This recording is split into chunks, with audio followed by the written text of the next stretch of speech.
Recording in progress. All right, good evening. I'm calling this meeting to order of the Sacramento City Unified School District Board of Education for February 17th, 2022. Superintendent, can you please take roll? Member Pritchett, Here. Member Rhodes, Present. Member Garcia, Here. Member Wu. All right, thank you. We have a quorum, and we are going to be moving in. We don't have any public comment still? No public comment. Okay, we will be moving into close. Thank you. Recording stopped. Recording in progress.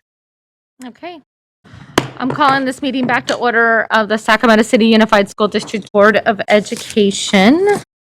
I'm here out of close. Give me just a second. All right. Item 4.0, call back to order, Pledge of Allegiance. Superintendent, could you please guide us? Yes. Thank you.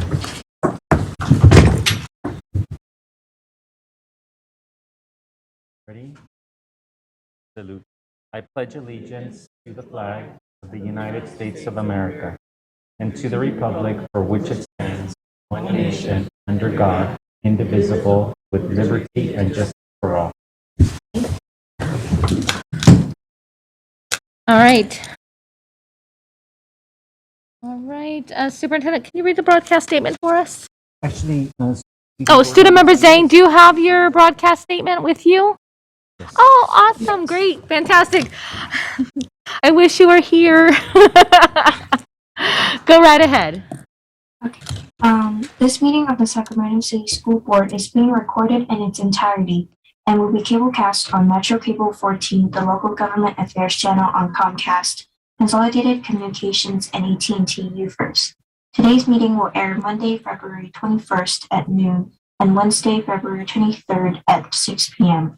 It is also webcast at metro14live.seccounty.net and can be viewed on Metro Cable 14's YouTube channel.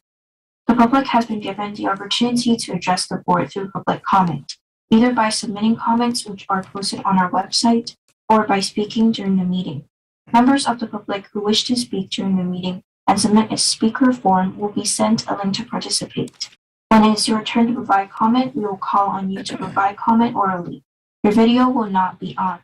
Please always limit comments during public comment to items that are not on the agenda. If you do comment on an item that is, we will ask that you please defer your comments until your item comes up. Thank you so much, student member Zhang. Item 4.3, stellar student Christopher Locke, a 6th grade student from Pacific Elementary, will be introduced by member Philip. Okay. Hey there. We're introducing our stellar student this evening. I want to talk about Christopher Locke. He's at Pacific Elementary School. And this young man was nominated by his teacher and his school site principal. They all report that Chris excels at reading and math.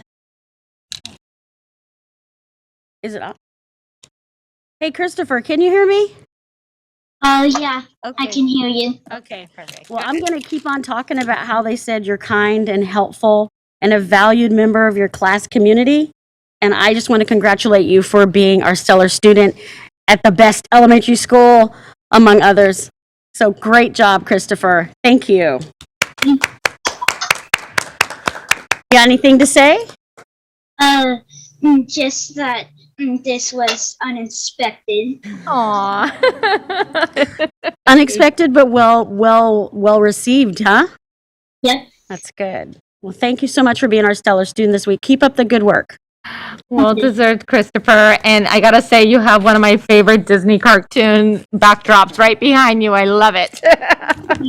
Thanks. Thanks so much. You take care, hon.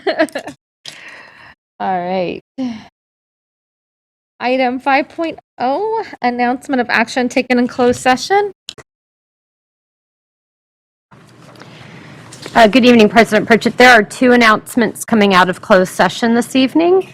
First, the board approved a special education settlement agreement identified as OAH case number 20211-20398 by a vote of 6-0 with member Villa absent at the time. And the superintendent will give the other announcement. Thank you, Ms. Collins. I am pleased to announce that the board approved the following appointment by unanimous vote, 7-0. The board approved the appointment of Mr. Reggie Brown as principal of John F. Kennedy High School. Congratulations, Mr. Brown. All right, fantastic. I believe we have a public comment on item 5.0. Yes, we have one public comment from Terrence Gladney. Good evening, Terrence. Good evening, everyone. Want to thank you guys for providing our school community at John F. Kennedy a much needed infusion of life and leadership. We look forward to partnering with Mr. Brown and also to him, welcome back to the, he never really left. He's still been in the footprint at John still, but welcome back to Green Haven. He was at MLK before. And we look forward to just honoring and restoring the legacy of excellence and achievement for all of our Kennedy students representing Green Haven, Pocket, and Meadowview. It truly is my hope and my prayer that Reggie or Mr. Brown will be empowered and able to lead with vision, creativity, and passion, and won't be encumbered by the ongoing micromanagement and lack of leadership from the superintendent's office. While our district's HR department is not able to always complete exit interviews in a timely manner that respects outgoing talent's necessity to embark on their new journeys, I have been able to facilitate conversations with some of the outgoing talent. And the overwhelming sentiment is that our current superintendent does not lead, but impedes leadership, growth, engagement with staff and community. And I would hope that he would enable Mr. Brown to lead to the extent of his leadership and his experience. And I ask for your support, as well as you guys' acknowledgement, as well as superintendent's acknowledgement that we have lost far too much administrative talent. And once we acknowledge this reality, hopefully we can reverse course, loosen the reins, and allow our school site personnel who are actually connected to our scholars, families, and communities to lead our school sites. Your own fear of failure should not be the denominator in our scholars' academic, social, and emotional experience. To Mr. Brown, welcome to Kennedy. Thank you for your leadership, and go Cougars. Thank you, Terrence. All right. Before I move on, I just want to say that it's good to be in person here with my colleagues here on the board and our superintendent, and including board member Zhang. So I was kind of wishing you were going to be here tonight. What you cannot see is that you are predominantly here, stationed right next to me, the board president, in the middle of the dais. This is symbolic, monumental, and practical for it. In fact, I may be wrong, but I don't think this has ever been done in Sac City. So I can't wait for you to be here and be with us in person. Our students are why we are here, and the voice of our students is absolutely critical to our decision making. So thank you, student member Zhang, for representing Sac City Unified School District, or Sac City students, and we appreciate you being on the board. We're working towards safely resuming fully in-person meetings, including board members and members of the public, and we hope to do that in the near future. So just stay tuned. And then I want to address one topic that's been weighing heavily on our hearts and minds of all board members: the troubling graffiti that has been discovered at 2 of our school sites in recent days. We are outraged that anyone would vandalize school property with hateful language and imagery as they hurt our students, our staff, and our entire communities. We want to discuss a path forward to support our students and promote healing in our community. And we will do so when we take up item 8.3 and hear a presentation from our African American Advisory Board. I know my colleagues will have a lot to say on this matter, and I just encourage that everyone, please, we wait until 8.3 to be able to bring that up. So thank you. With that, we'll go to item 6.0, agenda adoption, and we have a quick change on the agenda adoption agenda that's been requested by a board member, that we move the public hearings, item up 11.1 and 11.2, to be right under 9.0. Can I get a motion for the change and agenda adoption? Thank you. I got a motion and a second. Everyone in favor say aye. Yes, so the public hearings will be moved under 9.0. Oh, yeah, after 9.0, yes. All right, I have a motion and a second. Do I need to do roll call? Okay, all in favor say aye. Opposed? Abstentions. All right. Thank you. All right. Item 7.0, we have public comment. And Ms. Moretti.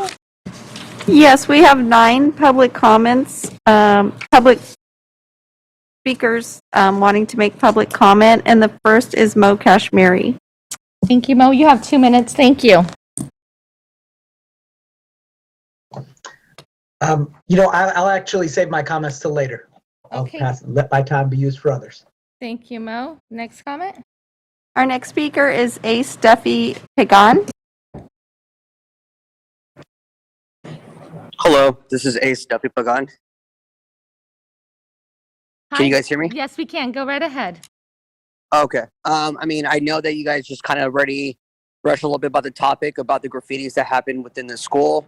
So I just kind of want to throw some little light in there that is definitely is very disgusting for that behavior that took place, and just definitely want to know like what kind of steps forward are we going to be doing to make sure that our kids are feeling safe, because they're more at school than they are mostly at their own homes. That this is like a second home for them. They learn, they're supposed to be trusting their peers, their teachers, and feel safe in that environment. And I just want to kind of know like what is going to be done about this, because I'm really outraged by the hate crime that took place, and I feel like is being brushed and shouldn't be. And I would like to kind of hear a little bit more about this topic and knowing what was going to happen moving forward, so we can find justice and make sure our kids are feeling safe and us parents are feeling secure that our kids are safe at their schools. Thank you, Mr. Pagan. We'll be speaking more about this in item 8.3. Thank you. Thank you. Next speaker. Our next speaker is Reagan King.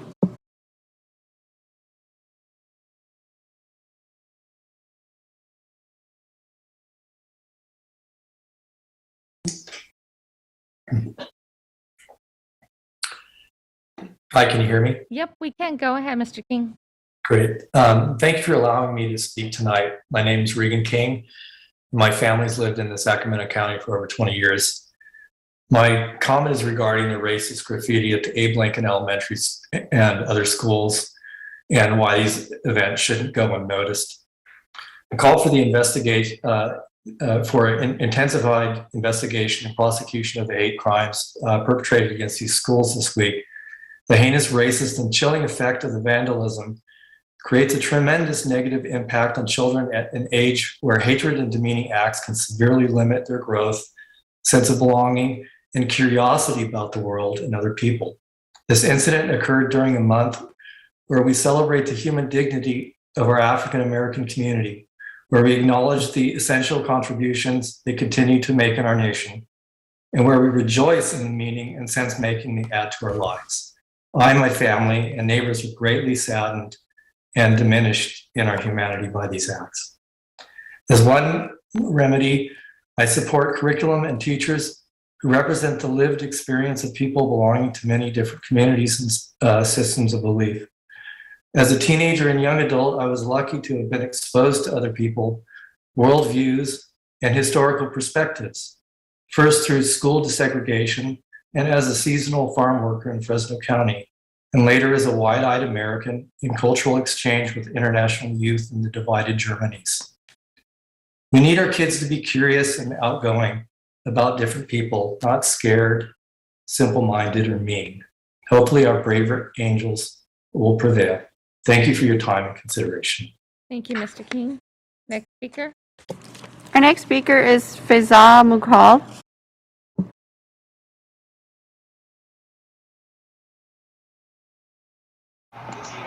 Hello all, can you hear me? Yes, go ahead, Faiza. Hi, so my name is Faiza Mughal. I'm a Black mom and I have 3 kids in your school district.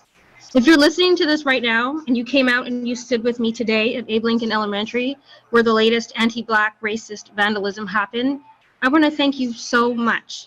Showing solidarity and wrapping our community in love was exactly what we needed. You are awesome and thank you so much. I also would like to express some demands that I think our community wants to express to Sac City Unified. Things that I would like to see coming forth are thorough investigations and prosecution of hate crimes, not just the ones that hit the news, but all of them. More important, more support at Abraham Lincoln Elementary that's specific to Black students and other students of color. Zero tolerance policies on racist acts and hate crimes. More culturally relevant curriculum and trainings for all teachers, parents, and students. To recognize the accomplishments of African Americans during Black History Month, and to integrate African Americans' rich history and contributions to America in our mainstream curriculum. Aside from these, I also need Sac City Unified School District to take a harder stance and reflect language that acknowledges our pain. When hate crimes are done with such specificity towards a community, we need you to call it out with equal specificity and support us with specificity. Anti-Black racism. It's not taboo to say that out loud and to call it out. I need you guys to add it to the repertoire for your district statements moving forward. I really, really want to highlight the fact that when we have these general comments or statements addressing a very specific attack towards a very specific segment of our community, it feels like we're being minimized, like we're invisible, and like we don't count. I don't need to kind of hear the generalizations. I want the specific reassurance to our specific families who are specifically targeted. So please do add the word anti-Black racism into the repertoire. Thank you very much for allowing me to speak tonight. Thank you. Next speaker. Our next speaker is Samantha Alvarez.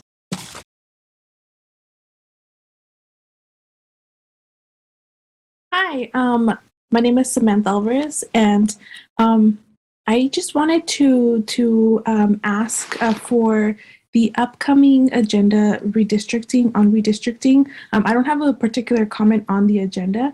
I just wanted to request if there would be more in detail information given on the maps, so that we are able to fully understand a lot of the decisions behind how the maps are being formulated. That'll be awesome. Thank you. And as well, if we can get more demographics on map D and E. Thank you. Thank you, Ms. Alvarez. And I know tonight we'll be speaking on the redistricting, and a decision will be made. We'll be putting out notifications after that. So please stay tuned.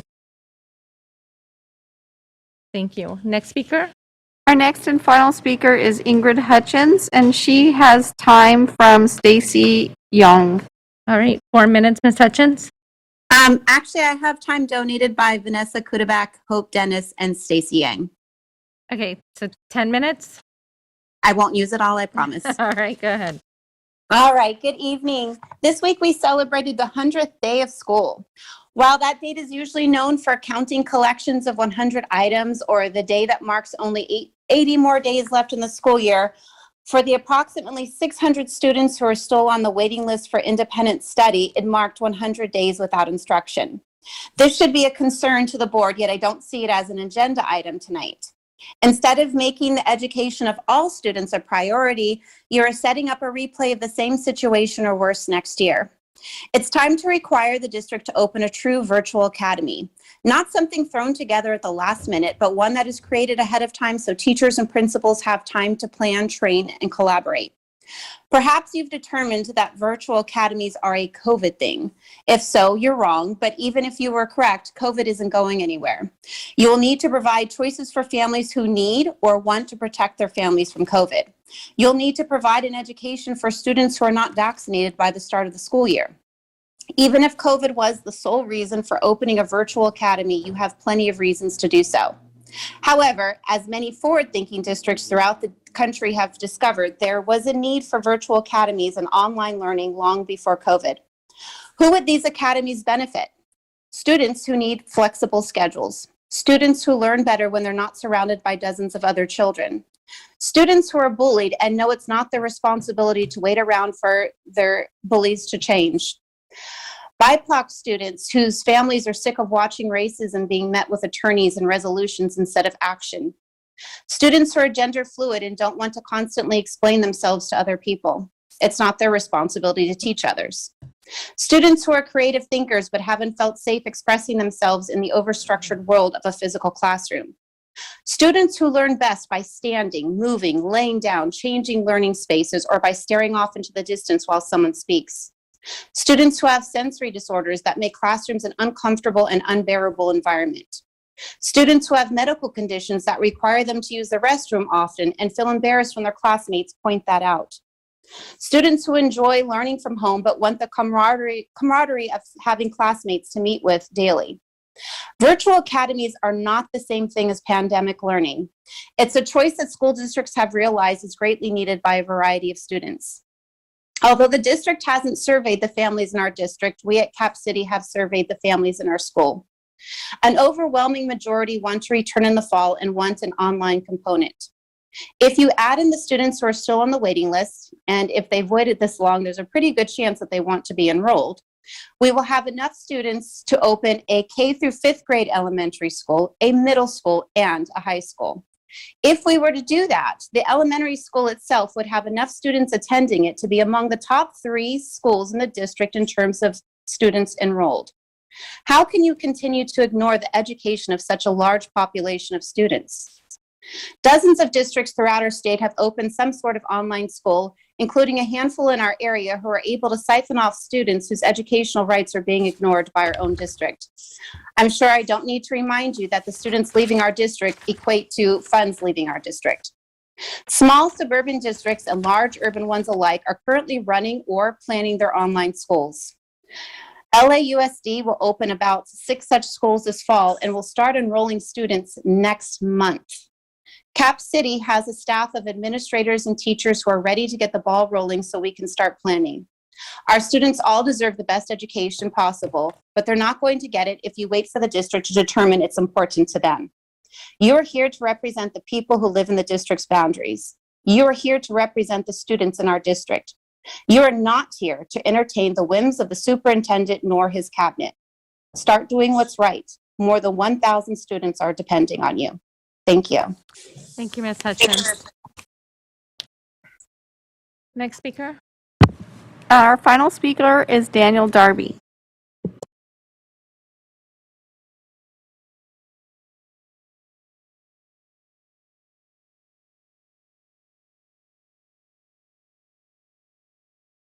Good evening. Can you hear me? Yes, we can. Go ahead, Mr. Darby. Thank you. In honor of Black History Month, I would like to take a moment and honor one of our great principals that we have at our school, and that is Miss Letitia Stockdale at Kit Carson International Rockville Academy. I first met her when she was just a teacher at Health Professions High School. While there, she was working diligently on her PhD to get her admin credential such that she could aspire and get a position such as principal. Not only was she a teacher working on her PhD, but she was busily working on her family, making sure that they maintain excellence in their lives as she does. Kit Carson, approximately a year ago, had that racial incident, and I'm glad to say that it seems that Ms. Stockdale, the principal, has helped the school heal moving forward. She is able to get excellence out of her students through motivation, not by manner of demanding, but she has set the example for the student. I hope she continues to share her story with everybody around here as an African-American woman of excellence, such that she can motivate all her students to be excellent every day of their lives. Thank you. Thank you, Mr. Darby. All right. We have any other public comment? Okay, I don't know how. 8.0 special presentations, 8.1 resolution number 3250, National Eating Disorder Awareness Week, February 21st through 27th, 2022. Mr. Husher and Ms. Flores. Good evening. Good evening, Board President Pritchett, Superintendent, and members of the board. I'm Victoria Flores. I serve as your Director of Student Support and Health Services, and we are here tonight to present Resolution 3250 in recognition of National Eating Disorders Awareness Week, February 21st through February 27th. This week is dedicated to raising awareness of eating disorders and how with early detection, intervention, and awareness, we can really make a positive difference. About 28.8 million Americans have a clinically significant eating disorder at some time in their life. And we know that eating disorders affect persons of every age, race, size, gender identity, sexual orientation, and a socioeconomic background, and are really increasing among young people in younger age groups. Concerns about weight start as early as age 6. That's really our kindergarten population. And we know that about a half to a third of our young people engage in weight controlling behaviors, things like skipping meals or restricting meals or fasting.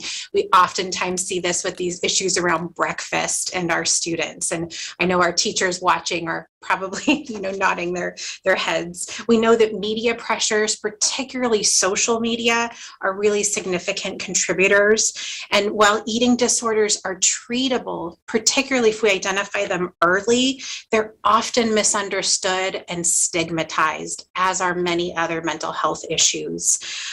We also know they profoundly impact our children's ability to learn, impacting their ability to concentrate and attend.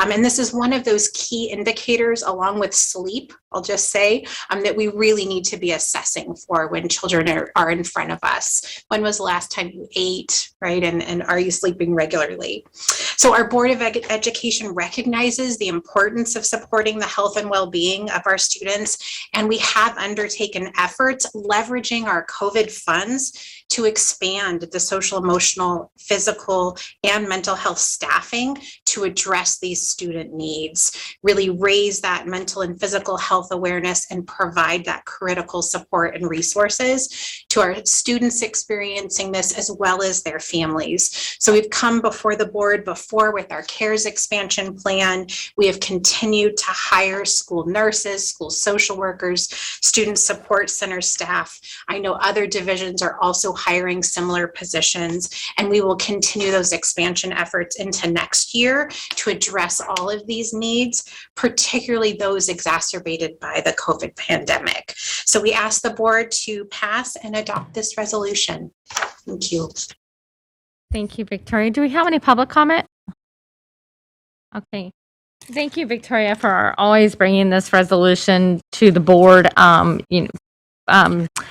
I know I've expressed on this board before that this resolution is very meaningful to me. I had an eating disorder as a young adult that almost took my life. And I know that an eating disorder also affects so many other aspects of your life, not just the food portion of it. So I think it's important that we raise awareness and that we're keeping an eye on kids during lunch to make sure that things are not happening. So with that, do we have any other board comment? All right, I will take action on this. Can I get a motion?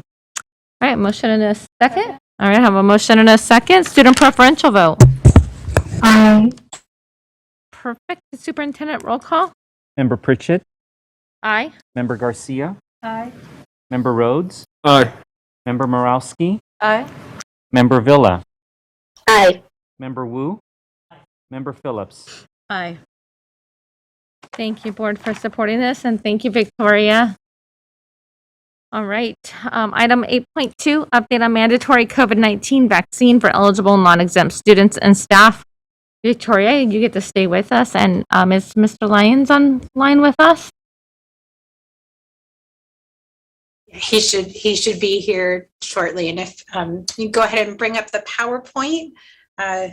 So good evening again, Board President Pritchett, Superintendent, members of the board, Victoria Flores, your Director of Student Support and Health Services. And with me tonight is our Chief Information Officer, Bob Lyons, our Chief Human Resources Officer, Concy McCarn, and our Community Engagement Manager, Nikki Kangas. Next slide, please. So we usually start these presentations off with kind of what are the most recent updates. And so this past Monday, Dr. Mark Gailey, he serves as our secretary for the California Health and Human Services Agency, held a press conference, and he talked about, we know February 16th, that statewide health order around masking was lifted, and there was lots of excitement, in the air. So individuals who are fully vaccinated, are no longer required to wear a face mask indoors in specific settings, but we do want to stress that face masks are still required in K-12 schools and many other specified settings. So we were going back to that original mask mandate. And so he presented this slide about the future of school masking. So this is a quick screen grab from that. So we know school masking is still required as of now, so as of February 15th. However, they did discuss that on February 28th, that CDPH will be discussing moving from a masking requirement to a masking recommendation based on local conditions. And they specifically called out some metrics that they're going to be looking at. And these include things like case rates, which we discuss every time we're here with you talking about our vaccine or testing or COVID response, hospitalization rates, vaccination rates, which we're here on as well as national and global trends. So not a whole lot of information in this announcement, but more to come on February 28th. So we'll be listening incredibly carefully to figure out what this means for us. We do just want to maintain our vigilance and, on our surveillance. We continue to, track our data and the conditions. We really do want to ensure that any decision, that we make locally here, looking at those metrics, really protects the health and well-being of our students and staff, particularly those choosing in-person learning. And our big lesson here, right, we know we've got to remain humble. This virus has proven to be, unpredictable at times. And so we will proceed with this caution. And so we do look forward to coming back. We know there was a press conference again today where they, unveiled a smarter response as well. And so we're carefully looking at that, and we'll be paying a lot of attention on the 28th. Next slide, please. So grounding us in those case rates, these local conditions, we brought this to you last time, but we wanted to do a screenshot again of where we're sitting here locally in Sacramento County. So this is from our county public health COVID dashboard, and you will see that our case rate as of this morning was 36.3. It actually dropped this afternoon. I just checked again, and it's down to 35.1. So you can see winter of 2020, we had that surge. Then we had the Delta surge that occurred in the fall of kind of 21 as schools was opening, and then we had Omicron. And so at the top of this, peak, we had 245.6 new cases a day per 100,000 residents. And if you can see on this little screen grab, we were down to 36.3 this morning. So we have really done this dramatic, peak and coming down. Our positivity rate is continuing to come down as well at 33.9. So this is really great news. It's wonderful to see that we are on the backside of this surge. Next slide, please. And so some of the key tools that we had in really coping with this Omicron surge was really around this board resolution that we passed, 3233, this vaccination or testing. And so we pulled out some language here that really talks about the heart and the key of this resolution and all of these efforts that we're doing, that all students and staff not yet vaccinated fully, first or second dose, or not yet eligible for vaccination. This one really jumped out at me because when we wrote this, we didn't have vaccine for 5 to 11-year-olds, and now we do, as well as those students and staff with exemptions. Remember, we have that process, or conditional admissions will be tested for COVID-19 on a regular routine basis. So this really is the crux of its vaccination or testing. And so when we look to our vaccination efforts, we've got weekly vaccine clinics clinics happening. Sacramento County Public Health is hosting one tonight at Ethel I. Baker.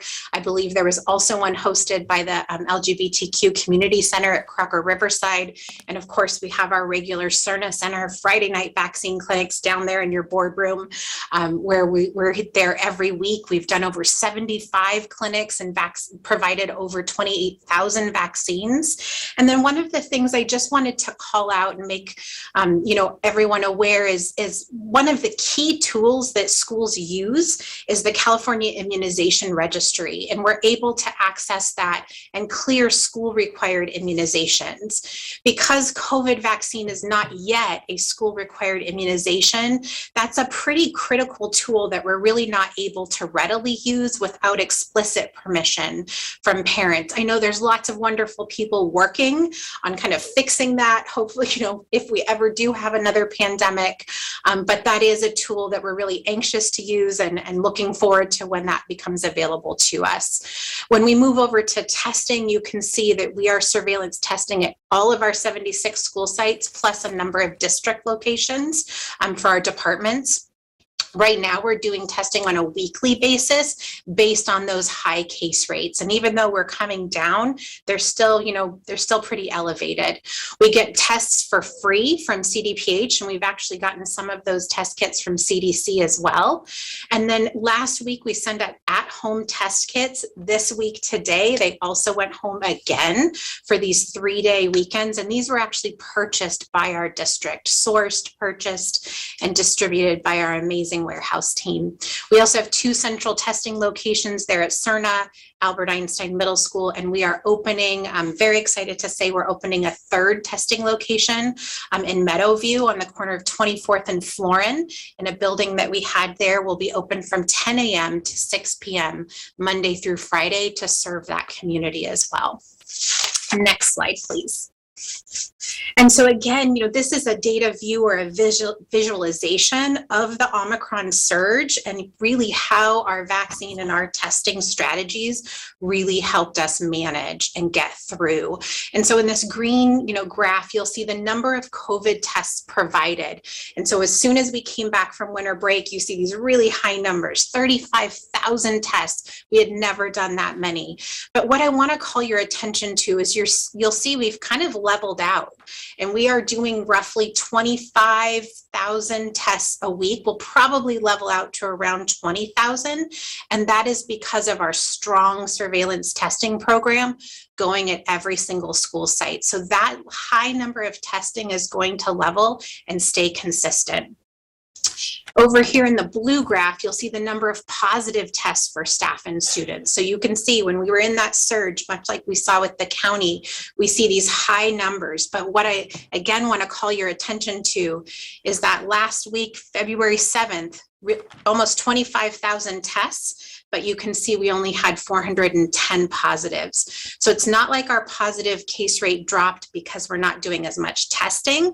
We're doing a lot of testing, and we've watched that positivity rate fall off. And that is really because we are able to identify, track, and trace cases and really stop that spread.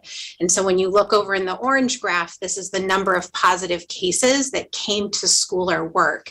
And again, you see that drop off. Because of that high number of testing that we're doing, we're really able to keep that surveillance, keep our eye on what's happening in our community, and get that spread down even lower. So we're really heartened by this data. We hope it gives you maybe a little pep that all of these efforts are really worth it and are really paying off to the health and well-being of our community. And at this point, I'm going to turn it over to Chief Information Officer Bob Lyons. Next slide, please. Good evening. I'm Bob Lyons, Chief Information Officer for the district. And this slide displays the weekly attendance rate percentage for students and staff since the start of the school in January, rounded to the nearest whole number. As one would expect after Victoria's presentation, the last slide, as the positivity rate increased for staff and students, the attendance rate decreased. As the previous slide indicated, the positivity rate peaked the second week in January. And as you can see from this slide, the corresponding student and staff attendance rates were the lowest the second week of January. Attendance rates for staff and students have trended upwards as the positivity rate has decreased. Next slide, please. This slide is a screenshot of our student COVID vaccine dashboard for students 12 and older that was updated this morning and published on the district website. Approximately 57% of our students 12 and older have reported full or partial vaccinations. This rate's about 5% lower than the Sacramento County Public Health Dashboard rate for the 12 to 19-year-old age group. Our student 5 to 11 age group vaccination rate is about 28%, about 7% lower than the 35% vaccination rate for the same Sacramento County age group. Next slide, please. This slide displays the increase in student vaccination rates for the 12 and older age group over the past 2.5 weeks since Monday, January 31st. Student vaccination rates have increased about 7% in the last 18 days, representing approximately 1,200 additional student vaccinations. On Monday, February 28th, the California Department of Public Health will announce an update on lifting K-12 required mitigation measures. Should the lifting of mitigation measures be associated with vaccination rates, the district will extend the vaccine or testing implementation deadline to the March 3rd board meeting for a final deadline recommendation. Next slide, please. This slide is a screenshot of our student testing dashboard as of this morning for all students that attend school in person. The student numbers do not include capital city students. As a reminder, only unvaccinated students, about 61% of our student population, are required to test. As of this morning, about 3,174 of our students have not yet returned their consent to test forms. This represents about 14% of the students that are required to test. Next slide, please. This slide displays the testing consent progress for all students in the past 2.5 weeks, also from that January 31st date. Approximately 5,100 additional students have consented to test over this time frame, so that's been a significant number. Next slide, please. This slide is our staff vaccination dashboard and indicates vaccinated and unvaccinated staff and those filing for an exemption as of this morning. This dashboard includes both classified and certificated substitutes. Approximately 86% of staff have reported being partially or fully vaccinated, an increase of less than 1% from our last board meeting. Approximately 7% of staff have filed for an exemption, approximately at 0.2% increase in the last 2 weeks. So not much progress on the staff side. About 340 staff, or about 7% of the total, have not yet submitted vaccination information. Of the 340 staff that have not submitted their information, 170 are substitutes, classified and certificated, that represent 50% of all staff without a submission. Next slide, please. This slide displays the staff vaccination progress the last 2.5 weeks. And as you can see, our staff vaccination rates have slowed down in the past 2 weeks to just less than 1%. Next slide, please. This slide is a representative breakdown of our non-compliant staff. As you can see, 35 teachers have not yet submitted any information, along with 118 teacher substitutes and 52 classified subs. Staff have been working diligently to spread the word about the importance of staff submissions and have dramatically decreased non-compliance in the past few weeks. Next up is Consi McCarn, our Chief Human Resources Officer. Thank you. And if we could just stay on that last slide for just a moment, and want to just note that in the last 2 weeks since the board meeting, you can see the difference there in green, the minus. 29 individuals in those different categories have been able to either share their vaccination status or their approved exemption status. So we, in addition to the things that you have heard us talk about before, you know, the 4 letters, the postcards, the phone calls, the site-specific notification, and the centralized help sessions are also now doing remote site visits, looking specifically at those with 3 or 4 gathered in a particular place, so they don't have to come to us, we are going to them. In addition, we are working on individualized phone calls and messages, which is proving to be productive. As a matter of fact, just this week alone, we've been able to identify 30 additional individuals who now are fully vaccinated or have their exemption and have uploaded it into the system. We go ahead and go to the next slide, please.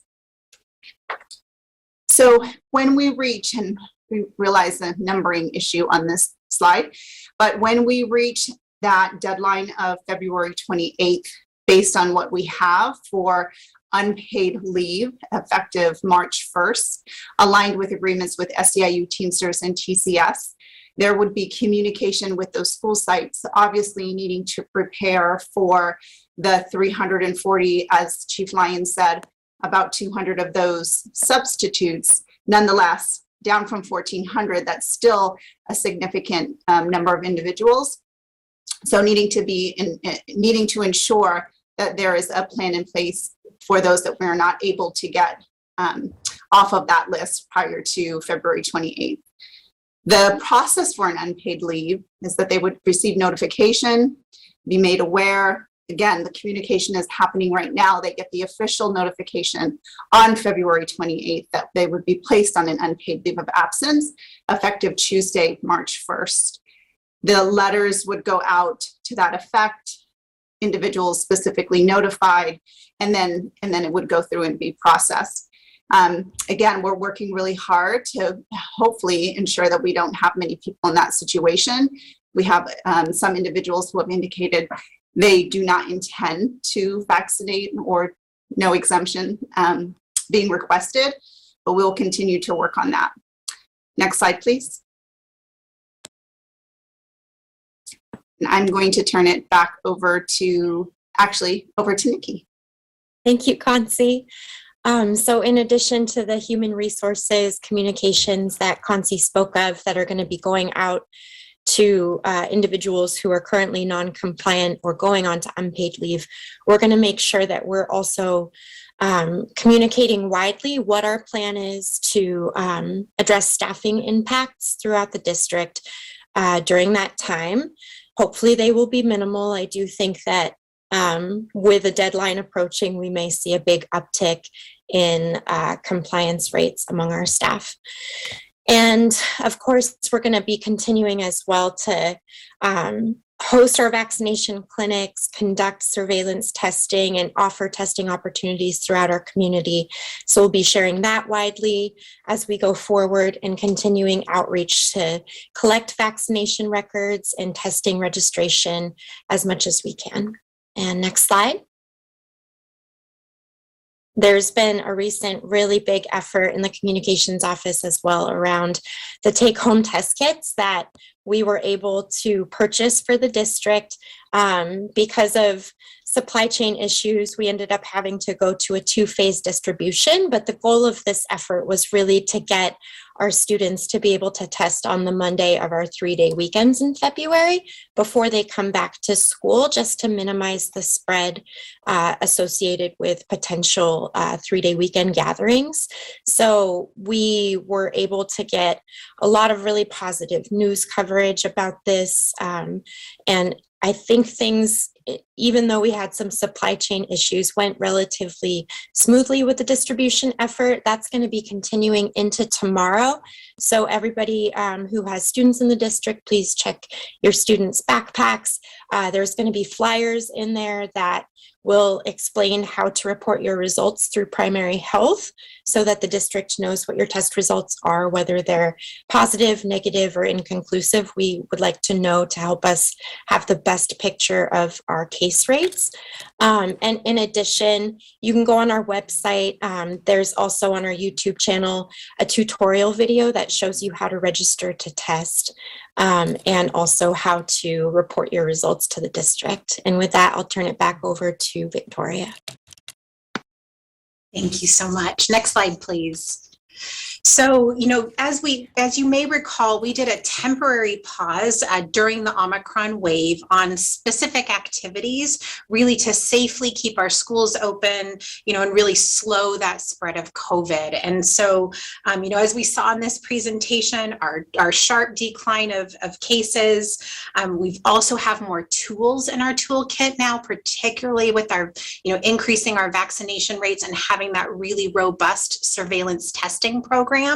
And so, as well as all of our other health and safety mitigation measures that our school sites are just doing a phenomenal job at following. So we are really heartened to share that in consultation with Sac County Public Health and following all of our established mitigation measures, we will be returning to the following activities when our case rates are under 50 cases per 100,000 residents and holds for 2 weeks underneath that 50 number. So we will be going back to field trips, extracurricular activities held during or after school, non-essential tournaments or competitions. We wanted to keep with those, regularly scheduled seasonal events, but sometimes, our teams like to do these things outside of the season. Group orientations and in-school tours. We know this is a time of year where people are making those school choices.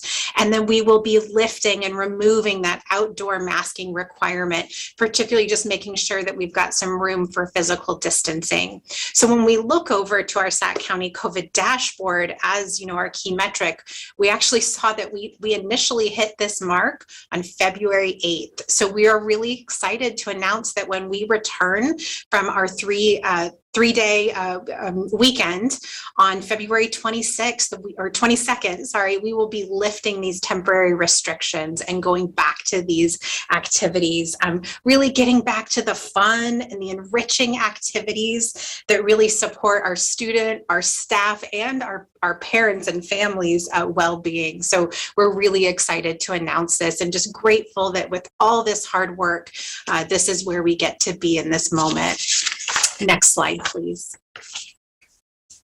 So as we wrap up our next steps, we are going to continually target, an outreach to those about 3,000 students. And of course, those staff that are remaining. We met with our principals this week, shared dashboards with them and all of the ways to do that relational outreach. And we've already seen a really great uptick in these numbers starting to come down.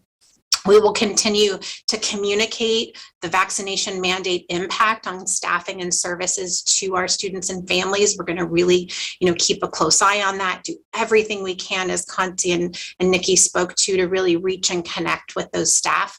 Of course, we'll continue to consult with Sac County Public Health, as well as attending to what's going to be occurring on the state level about public health guidelines and any revisions to our plans. And then, as our Chief Information Officer, Bob Lyons, shared on February 28th, CDPH is going to make this announcement about some metrics around lifting, K-12 required mitigation measures. So we don't really expect anything to change on the 28th, but we do expect to understand what those metrics are and how that will impact us. And so should the lifting of those mitigation measures be associated with vaccination rates, which it looks like it will, the district will extend the vaccine or testing implementation deadline to our next March 3rd board meeting for a final deadline recommendation. We really want to make sure we're aligning all of our efforts, with the state and really making sure that we are doing everything we can to decrease COVID spread, safely be back together, for all of these beloved school activities that we enjoy. And so this concludes our presentation. Thank you so much. Superintendent. President Pritchett, real quickly, I just want to ask, before we go to comments, if I can just ask Ms. Flores again to just make that last comment that you made so that there's clarity with our community, with our board, and that is the expected announcement by CDPH on February 28th, the possibility that some announcement might be tied to a metric related to vaccination rates and what it means to us. I just want to make sure that we're clear so that we can just reiterate that to our board and to our community, and then I think we can take a public comment and board question and comment. So Sure. Yeah. So we know that, they gave us a little bit of a preview and said we're going to look at those 4 different metrics, right? Case rates, which we keep a close eye on, hospitalization, vaccination rates are really key, and looking at the difference amongst counties, right? You know that there is pretty broad difference. Sacramento has relatively lower vaccination rates than some of our other counties near us. 62% of our 12 and up are vaccinated, and I believe 5 to 11 is around 35%. So looking at what those metrics are that the state speaks about, how they work together, and how that connects with any lifting of restrictions, and how we can tie our efforts to really improving vaccination rates, so that hopefully we can lift some of these measures. So we really want to align, make sure we're using all of the resources and tools we can, and so we will be paying close attention. Is that all right? Thank you. Okay, I believe we have 2 public comments. Yes, 2 and 2 additional, so 4 total. Okay, 4 total. Go ahead. The first speaker is Daniel Darby.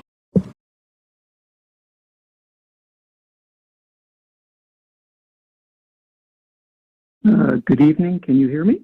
Yes, we can. Go ahead, Mr. Darby. Okay, thank you. So I find it interesting with some of the last words that Ms. Flores spoke about, in that I believe, I might be paraphrasing here, that she said we wanted to be, lockstep with the state guidelines or county guidelines.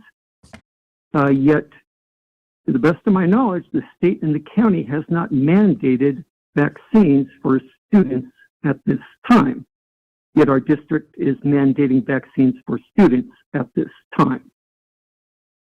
So I'm a little bit concerned about that, in the fact that we still have, I think it was, 3,000 or 3,900 students that might have to be moved to distance learning, whether it's February 28th or March 3rd, and how inadequate of an education that is, based off of the fact that there are students still waiting from the beginning of the year who cannot get into independent study. So I do not consider getting a packet a week an adequate education. So I asked the board this 2 questions. How many lawyers, salespeople, engineers, doctors, nurses, teachers, psychologists, managers, artists, economics, senators, and possibly even a president are we going to be throwing away by keeping this vaccine mandate and pushing students into independent study? My other question is, the dashboard is helpful, but what about the demographics of the students that are not vaccinated? It'd be interesting to see what that shows. I have, based off of my knowledge of the schools that have high unvaccinated reporting rates, the demographics which show that the district is, how do I say, I think it's institutionalized racism is being conducted here. Thank you, Mr. Darby. If you could please wrap it up. Thank you. Is that institutionalized racism is happening here. We are excluding people of color on this vaccine mandate. Thank you. Thank you. Next speaker. The next speaker is John Myers.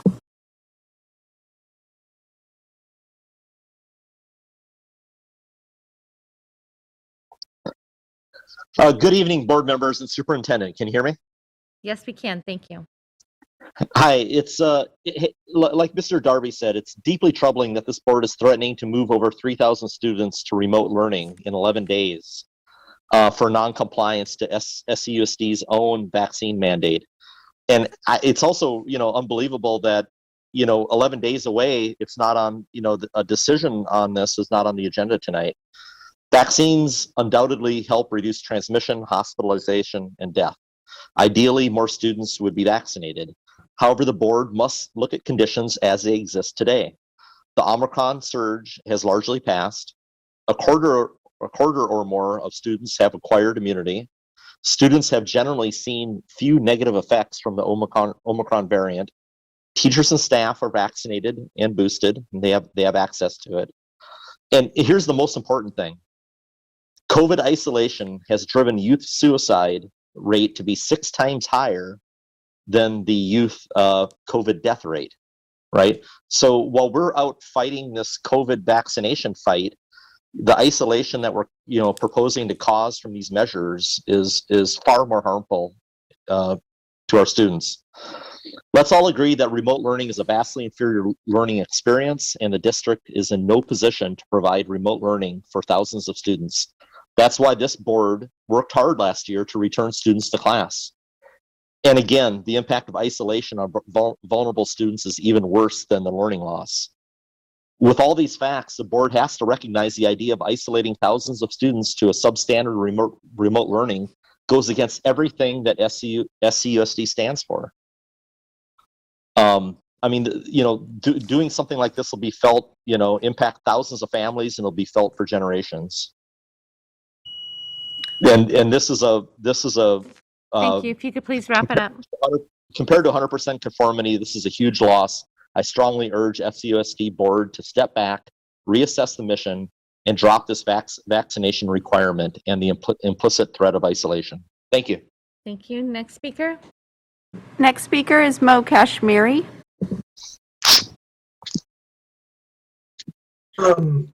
Hi there. This is Mo Kashmiri. I just wanted to give my time to Michelle Gilbert.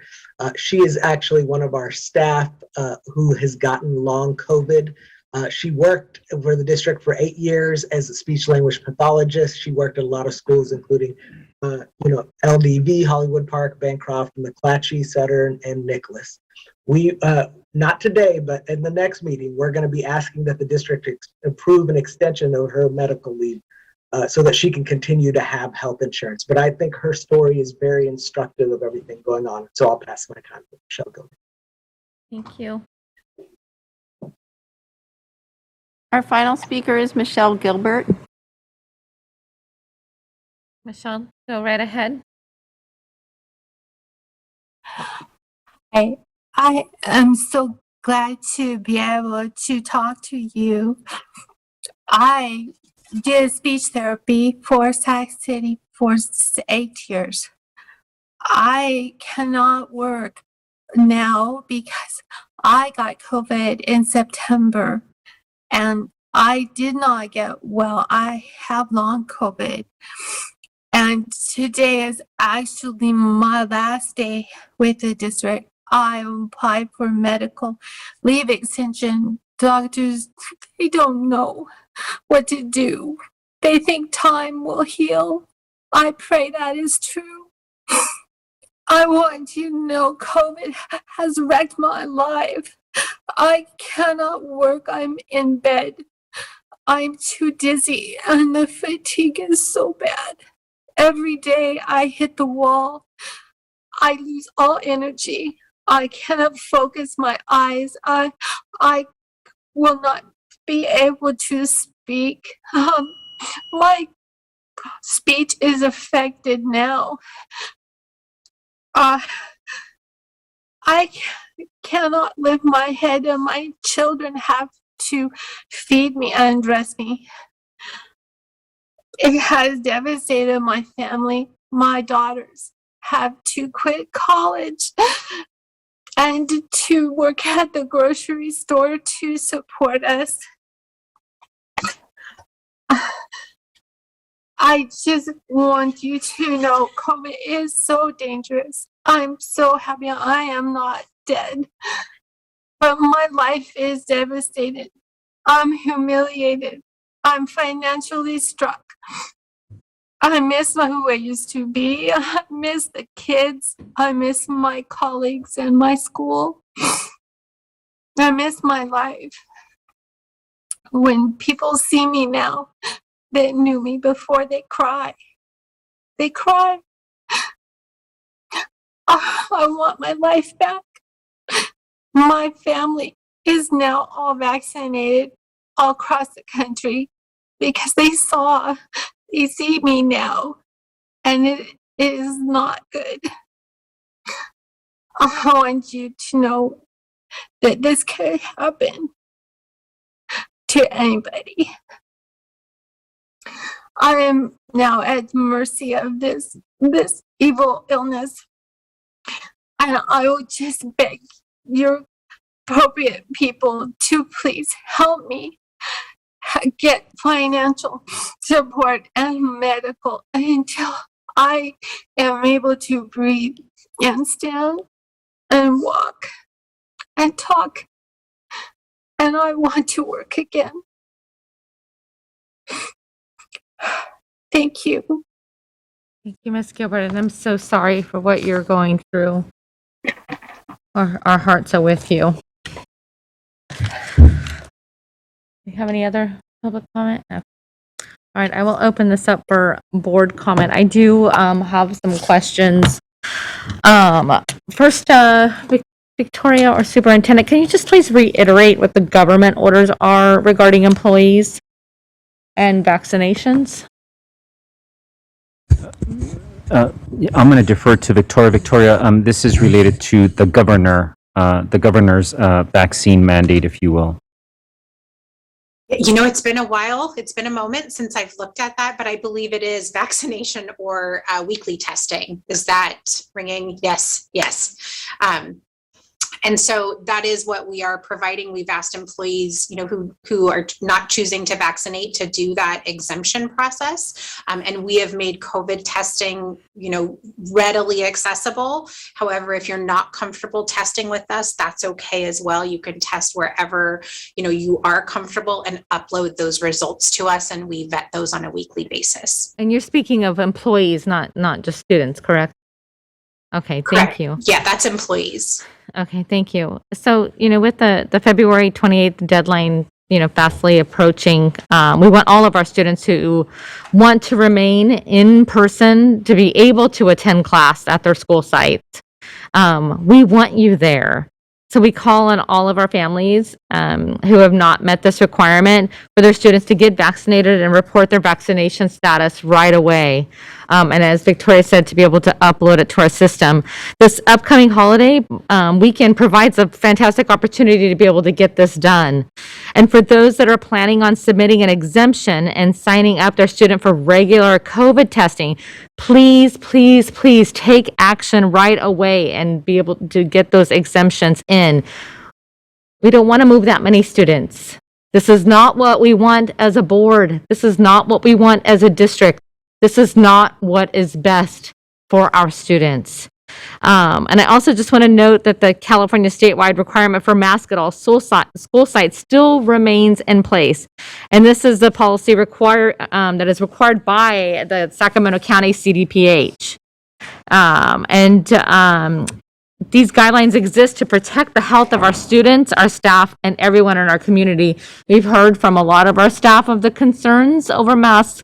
We want to be able to protect them all. And I just want to thank Victoria and our team, our superintendent for being able to get the N95s and N94s out to our staff and students for protection. So thank you for that work. This is a hard situation, and I know I'll open this up currently to other board comments.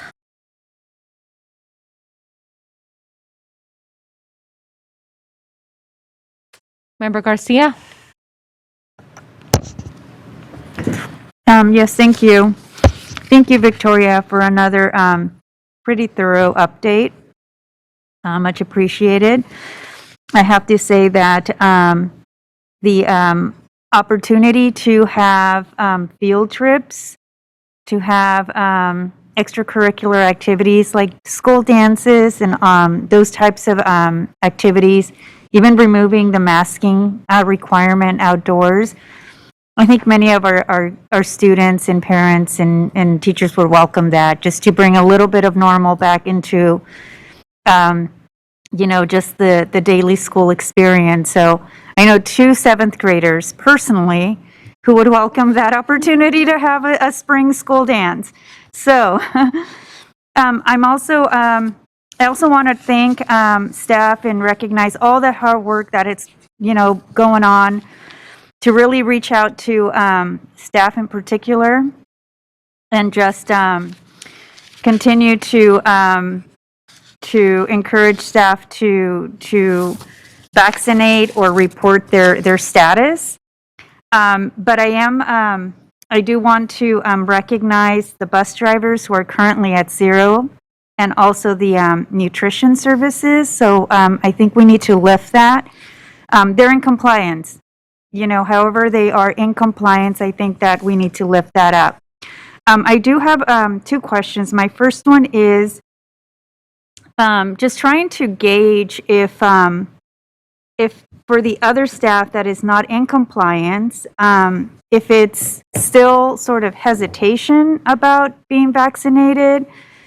Is it sort of the lack of knowledge or education about what is required? I mean, not necessarily by the district, but it's required by the state. So I'm just trying to figure out if there's like an education or information gap that the one-on-one calls or the one-on-one reach out is filling. Thank you, Member Garcia. Yeah, the most productive and effective thing has been the one-on-one conversations with individuals outside of the school day. And there have been a range of things from, I've had this, but just haven't been sure where to go, how to upload, how to make sure that the district has it. So it's walking through that process. It's having people send some things in. And then there have been others who, I know might sound interesting, but just who didn't know, right? And so, wait, what are my choices? Some of it is just talking to them and not realizing that there is an exemption option. So I will say that the individuals that we have been able to, I mentioned, right, 30 just in this week. Today, there were a dozen. So I can't wait to see as these numbers continue to get updated. But everyone that we've spoken to so far has had a help me situation, and for whatever reason just hasn't gotten it, but we are walking them through. We do have, as you saw on the dashboard, some individuals, about a handful or so, that just have indicated no interest in either one, but we're not finding that to be the majority. Okay, well, I know that's a lot of work. It's very labor intensive, but I think it's worth it, right? Because then you just close the loop on that information and the status of that employee. Now, relative to the deadline or the recommendation to push out the student vaccine mandate to March 3rd, and then at that point in time, you're going to come back with a final date. Just really thinking through where we started and where we're at, how so much has changed, Omicron, nobody saw Omicron coming when I think we adopted the vaccine mandate, and that was rough on the system. That is rapidly receding. The state is moving in a direction where there are more flexibilities coming, and that is on also on February 28th. We're going to get an update on that. So I'm just thinking about moving forward. This was supposed to be sort of on a parallel track, this vaccination mandate, with a parallel track of developing and building up independent study. And the reality is that is not in a place where it can support the number of students who are not in compliance.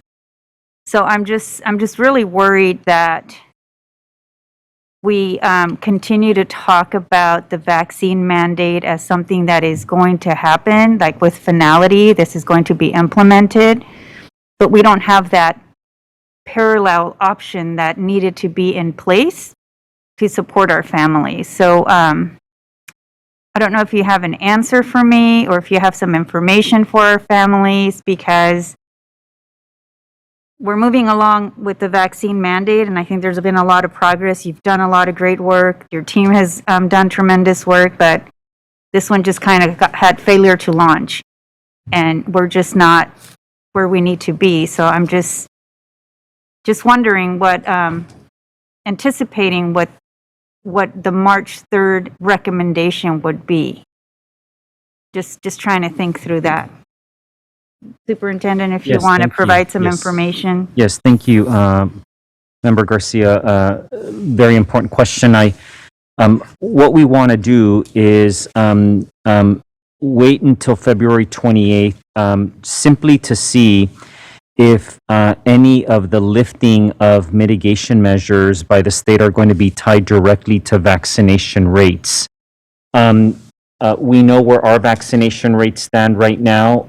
If we are below that threshold, and again, this is assuming that metrics are even established by the state, then we would immediately come back to the board with the recommendation about delaying the vaccination mandate, probably in line with what the state has dictated, which is what you have seen from other districts that had adopted a vaccination mandate.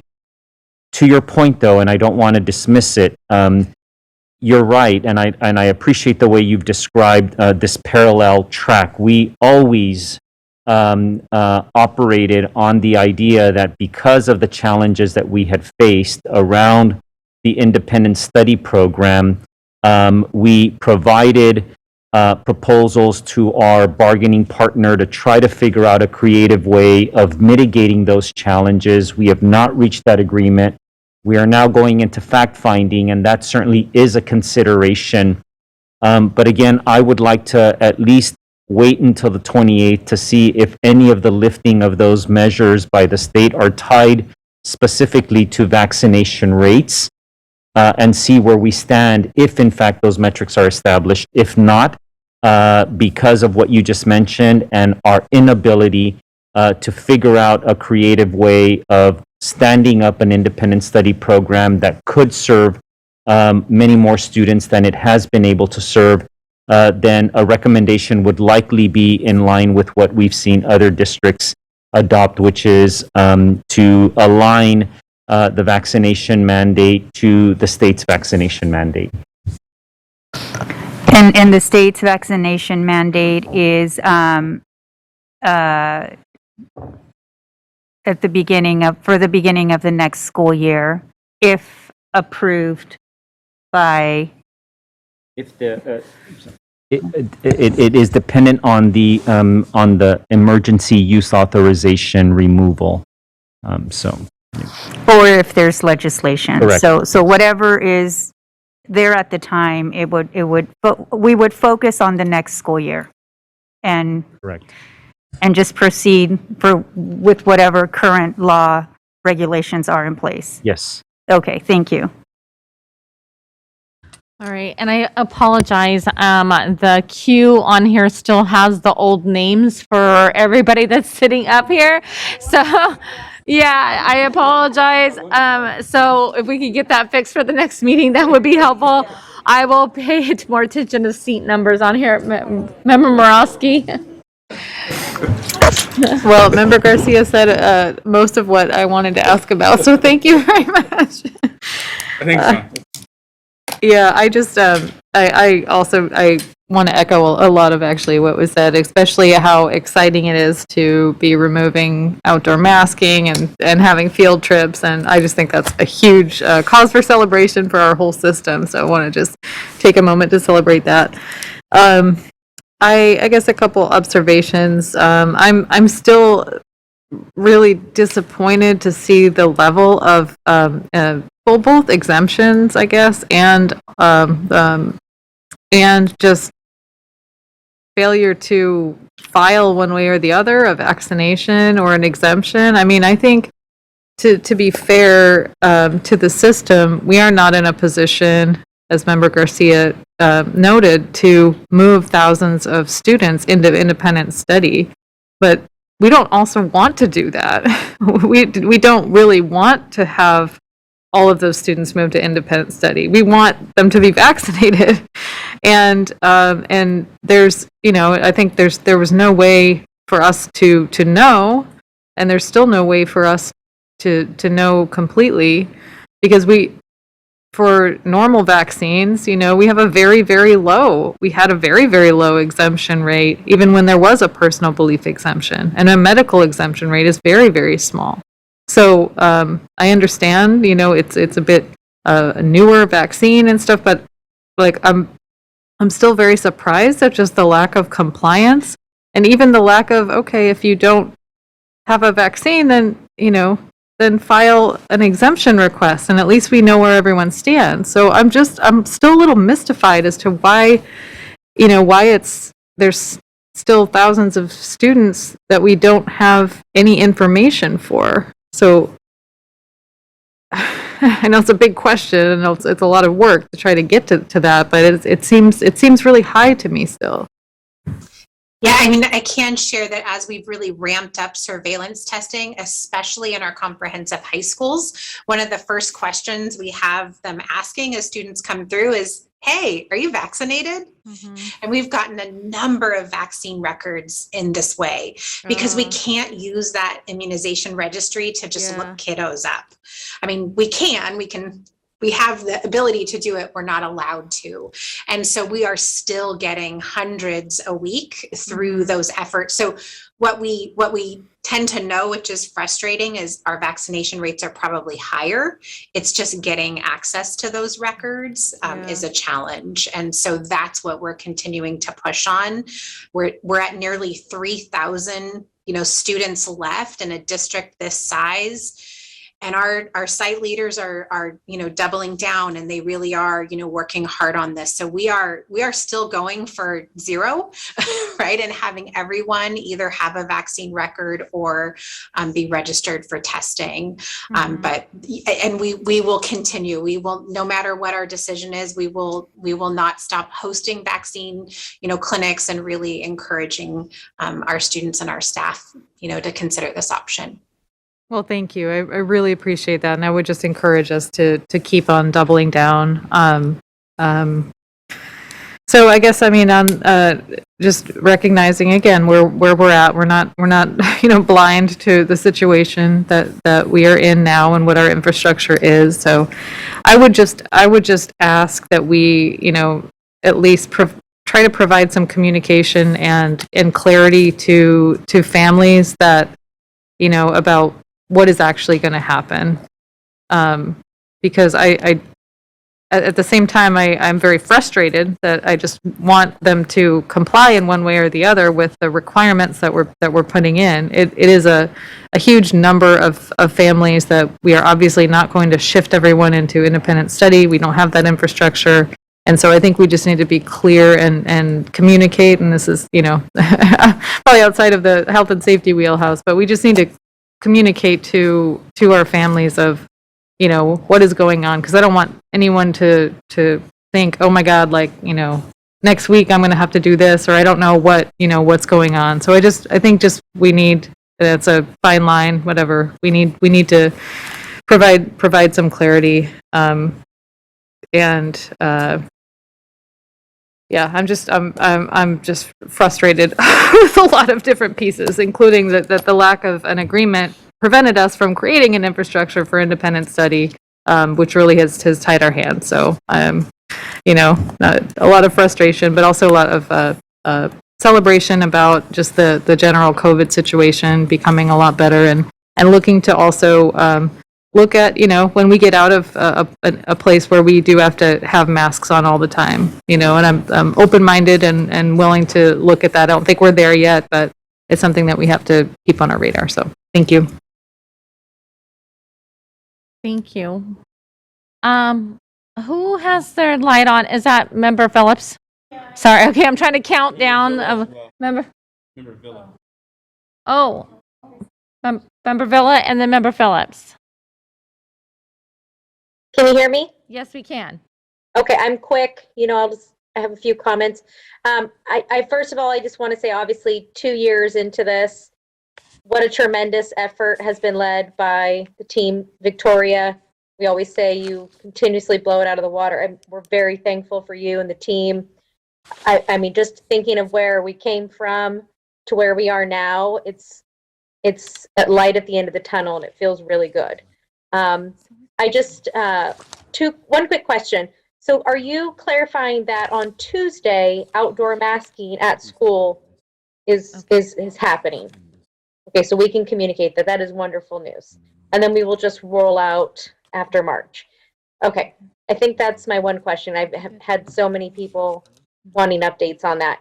But I do want to go back, and recovery is a serious thing, and just hearing our staff member, Michelle Gilbert, and what she's going through, it breaks my heart. It's very hard to recover from something serious, and this is ongoing for her. So I wanted to send my thoughts to her, but also so many of our employees and students and family and community members who have been impacted by COVID. I mean, it's been challenging for so many of our communities. In my district alone, it's been very challenging. So I'm just, not making light of the subject, that we're very excited to get out of this, but very thankful that we are, and again, sending my thoughts to everybody who's been impacted. It's been a long 2 years. Thank you, Member Villa. Member Phillips? Have we been able to track the demographics of who perhaps these 3,000 or so students are? Because I feel that if we know who we're dealing with, then we might be able to better outreach to them. Do we have that information? I'm going to defer that one to our Chief Information Officer. Yes, we do have that information. We have it broken down by site. We have it broken down by ethnicity, and there's all of these subcategories. We have it broken down, and so we have targeted these groups based on our the data that we have. How are we targeting them? That's through our outreach program. So that's with the principals, based on what sites have not do not have a high vaccination rate. So those principals, we've noticed a big difference it was Hiram Johnson had a significant decrease in the numbers that were not registered, and just in the last 2 weeks. So those are like outreach effort based, given the principals this data. And so they could see this has been ongoing, but we just made a concerted effort over the last couple of weeks. So, so there's other efforts. I know that Victoria is front and center on all that. Thank you, Ms. Yeah, Lyons. thank you, Bob. I think in addition to Member Phillips, just to further answer your question, centrally, we're trying to make sure everything is translated into as many languages as we are able to through our mock center. So, our communications team centrally right now is kind of a very small team. We're doing everything that we can to do central outreach, but we're really relying on our school sites to support us. And as you know, with Omicron, that's been significantly impacted because we're also doing contract tracing and all these guideline updates and all kinds of other efforts that are kind of competing for our attention. So we acknowledge that there's been, as much as we want to be doing more outreach into those communities that are most impacted, there have been limitations that have, been the reality of our situation. Thank you, Nikki. All right. Can I just mention, President Pritchett, Member Phillips, I won't ask the team, but on the presentation, you will see the nice reduction in the number of students that have yet to register. But at this point, that has become a big focus of our attention because of what you saw in terms of the surveillance testing. You can see that the number of tests that we continue to conduct week over week, even despite the leveling off or the reduction in the Omicron surge, remains pretty high. I mean, it's over 20,000, 25,000 tests. Positivity rates, you saw them go down, but that's why we have continued to focus more on test registrations, because we at least want to ensure that all of our students are going through that surveillance testing, and we can ensure that at least we're doing that if our vaccination rates continued to stagnate and not increase. And I think our team has done a wonderful job of, I think, was it a month and a half ago, we were at 9,000 students. And so that has gone down very significantly. And we're going to continue to push for these last remaining 3,000 or so students. But I was at McClatchy this morning. Principal Egan showed me where they were doing surveillance testing. I was at schools all of last week. I forget which ones they were. John Still. It feels like it was forever. But, you know, even after surveillance testing, we were seeing 1, 2, 3 positive cases. And so we will continue to focus on that. And I just want to continue to just say thank you to our team for that commitment, and to you as our board for investing in that infrastructure that has us providing thousands and thousands of tests, more than I think most school districts, as part of our strategy to keep our students in our schools through in-person instruction. So the goal is, as long as they are in school, we'll make sure them there. For others. That's correct. And again, just because I think it's always important to just be reminded of what do things look like on the ground. Victoria, if I could ask you to just give a description to our board and to our community of what surveillance testing looks like at any given school every single day of the week. Yeah, so we have a team of testers, and we have the same team go out to the same schools so that they can develop those relationships and systems and rapport. And so, you know, at an elementary school, it might look like, you know, a schedule that the site admin or the school team has. We have special reports in Infinite Campus that pull every student who is required to test. And so they've got that schedule of students, and we bring them in. They might have like a little name badge, because sometimes my name is one thing, but I call myself another. And so we can make sure that we can look those students up. We look them up. They know exactly what to do with that swab. They've got it down. We process that kit and they get right out. So we can move through about, depending on how many testers we have, about 120 kids an hour. So it is a really efficient and effective, you know, machine when it gets moving. It does take 2-3 weeks at a site. And so our high schools are just on their 3rd week to really, you know, find that groove and get into that system. But, you know, some schools were finishing even before lunch now because they have it down so routinized. We also try to offer testing to those that are vaccinated who might want it as well. But our focus is at least getting through those that are required initially. And of course, students and staff can access testing in their care room at any other time during the school day. So it's the same day, kind of same routine.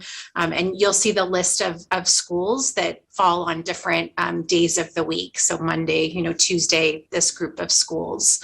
And you're welcome, you know, if you're ever curious, love to, you know, let a team know if you want to stop by. Get yourself tested. Thank you, Victoria. And thank you to my colleagues for your questions, and staff for all the hard work that you have put into this. You know, it brings me back to, you know, when this board took up their policies on vaccinations, and I still stand that I really wish that, you know, that the orders from the Department of Public Health were a little bit stronger, and that it wasn't left up to politicians making these decisions for our students. And it's, you know, I've talked to a lot of families, and I'm glad that you're hearing that, you know, there are students that are vaccinated, and that you're finding like, oh, we just need to upload it in the system. Because I know I talked to a lot of families in my area, and I still come across people that don't fully understand, like, oh, you just need to upload it in the system. Or that they understand that there is personal exemptions and they have to do testing. They don't. I know that you guys have done such great work to try to get that word out. And I do have a couple questions. Like, I know that you had talked about like knocking on doors and, you know, sending out letters to the community members. Where are we at on all of that? I don't know if Nikki wants to chime in, but we just met with site principals again. We do have specialized, reports that they can run. We've given them tutorials and videos on how to do it. I've done that for principals so that it gives you the list of students by name and even, the ability to send direct messages. But really what we're asking for at this point is that relational outreach. Who has a connection with that student, right? And it could be a broad, expansive, kind of definition, and connecting and kind of educating them. And so I'll let Nikki, speak from here. Yeah, just going back to the mailing question too, what we did was kind of a multi-tiered outreach strategy for those. So it started, we had a mailing that went out to every single home right after the October 12th resolution was made. And it explained all the different options that were available. It was very, very detailed. After that, we started to pull these reports, see who hadn't yet reported their status, and we would send them follow-up mailers that were a little bit more, here's a few simple steps of what you need to do. And then following that, our most recent mailing effort was we recently created a dashboard that shows, as Bob was showing, who is not fully vaccinated and required to test, but not yet registered to test. So we were pulling those families, sending mailers home just to try to get testing registration during the Omicron wave so that their families could participate in the surveillance testing. So that's kind of how we strategized the sending of those mailers so that we were minimizing some of the spend and being as targeted as we could as well. So I know we have a lot of transient families within our district, and they move around a lot. I am wondering what is our next step to be able to reach out to those families? Yeah, going back to what Victoria was saying too, really like pulling those reports and having that personal outreach. So if you're 13 or over, you're able to consent yourself to testing. So we're working on an effort to go into our schools where we have high densities of students who are not yet registered to test, where we can try to drive testing registration in person with those students, but pull those reports in advance so that we can make sure that we're reaching the right kids. And then also providing the education around why they should register to test and why that's helpful and beneficial. And what we're actually finding in some cases is that when we are asking kids to test, that they are furnishing proof of vaccination. They just didn't know about the vaccination requirement or how to upload their records. So we're trying to conduct that personal outreach through, again, the school sites, but also doing that centrally. And this And is even going an to element. continue to go on beyond this discussion of March 3rd or whatever the date may be. Is this even in elementary school that we're using these, that we're doing this, or is this just upper levels? Not currently. So the mailers, yes, went to all homes, at least with the initial blast that we did with all families. But because those students 5 to 11 were not yet required, we didn't want to expend additional funds to do outreach to them at that time. As far as outreach or communications we do about the efficacy and safety of the vaccine, we've had town halls. We share on social media. We share through our district newsletters, robocalls, et cetera. And our district website is a really great wealth of knowledge for really us trying to share everything we're learning as we go through this process as well. Yeah, those are definitely great assets that we have. I just worry about families that, that like I said, that our transient families may not have internet access, and how do we reach out to those families that I'm worried about. I promise I just have one more question. And this maybe Concy and the superintendent can get to this. This is from slide 13 that you showed earlier in regard to how many of the staff are still not vaccinated. And I'm just wondering, there was like 118 substitutes, and 35 teachers and 7 of them were special ed, and then 52 classified substitutes. And I'm just wondering what we are currently doing to make sure that our district can still function. Yeah, thank you, President Pritchett. We had, this list that started at 1,400 that is down to the numbers that you see in front of you, still obviously concerning in some of those higher areas. With regards to the substitutes, we are finding, again, the most successful strategy are the individual calls, but unfortunately that many of those returns are in the late afternoon and evenings. And so it's just taking a little bit longer, a little bit more time. The sub pool for the 118 that was 506, there are a significant majority of those that are not regularly picking up jobs right now anyways. And so we, of course, will continue to try to work on that, but don't necessarily see the impact of that being particularly huge, given the amount of jobs that they are or are not picking up. That's true certainly for the teacher pool as well as for the classified. Yeah. With regards to the teachers, similarly, noon duty instructional aides, particular areas that we are very concerned about and continue to work to try to get those reduced. With the teachers, what we are doing now is, fortunately, there is not one particular school site or even a handful of school sites that have a high number of teachers.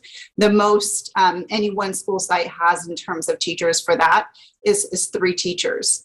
So we'll be working closely with the principals in those cases if we are not through the next week and a half able to get those numbers further down. But really it is looking at some replacements to be able to keep it going. Great, thank you, and a good work of getting those numbers down. I appreciate all the work of our staff and our teaching staff and everyone that was involved in getting those numbers dramatically down. Superintendent? Yes, thank you, President Pritchett. But I also just want to reiterate, and I think some of you have expressed this. I mean, the reality is that the resolution that the board adopted several months ago was a vaccination or testing mandate. And I am also frustrated that if we've not been able to express and describe to every one of our employees the process of exemption if they are still concerned about the vaccination process, that is going to be our focus. Even if we would not like to see the current data that you saw in Mr. Lyons' dashboard, the exemption rates right now stand at about 7-8%. Those may go up, but I have to start to think that those employees that have not submitted proof of vaccination need to understand the process of exemptions if they want to continue to serve our students as we hope that they do. So Thank you. we will follow up with the board and provide an update. Yeah, that's a great reminder. Thank you, Superintendent. All right, with no other board comment, thank you so much to staff for all of your hard work through this. And we will see you next time. Great job. Okay, just a quick announcement. Item 10.2, the MTSS update. We're going to be removing that from the agenda and moving it to our next board meeting. 10.2, the MTSS update. Okay. All right. I ask Yeah. legal counsel if action has to be taken for that, Ms. Collins. I'm just sensitive that we did start open session a little bit late. We've made some other adjustments, and our team was really excited about coming to the board and spending some time talking to you about something that goes to the heart of the academic, social, and emotional well-being of our students. And I think that at this stage, we would be looking at a presentation well beyond 10 o'clock, 10:30.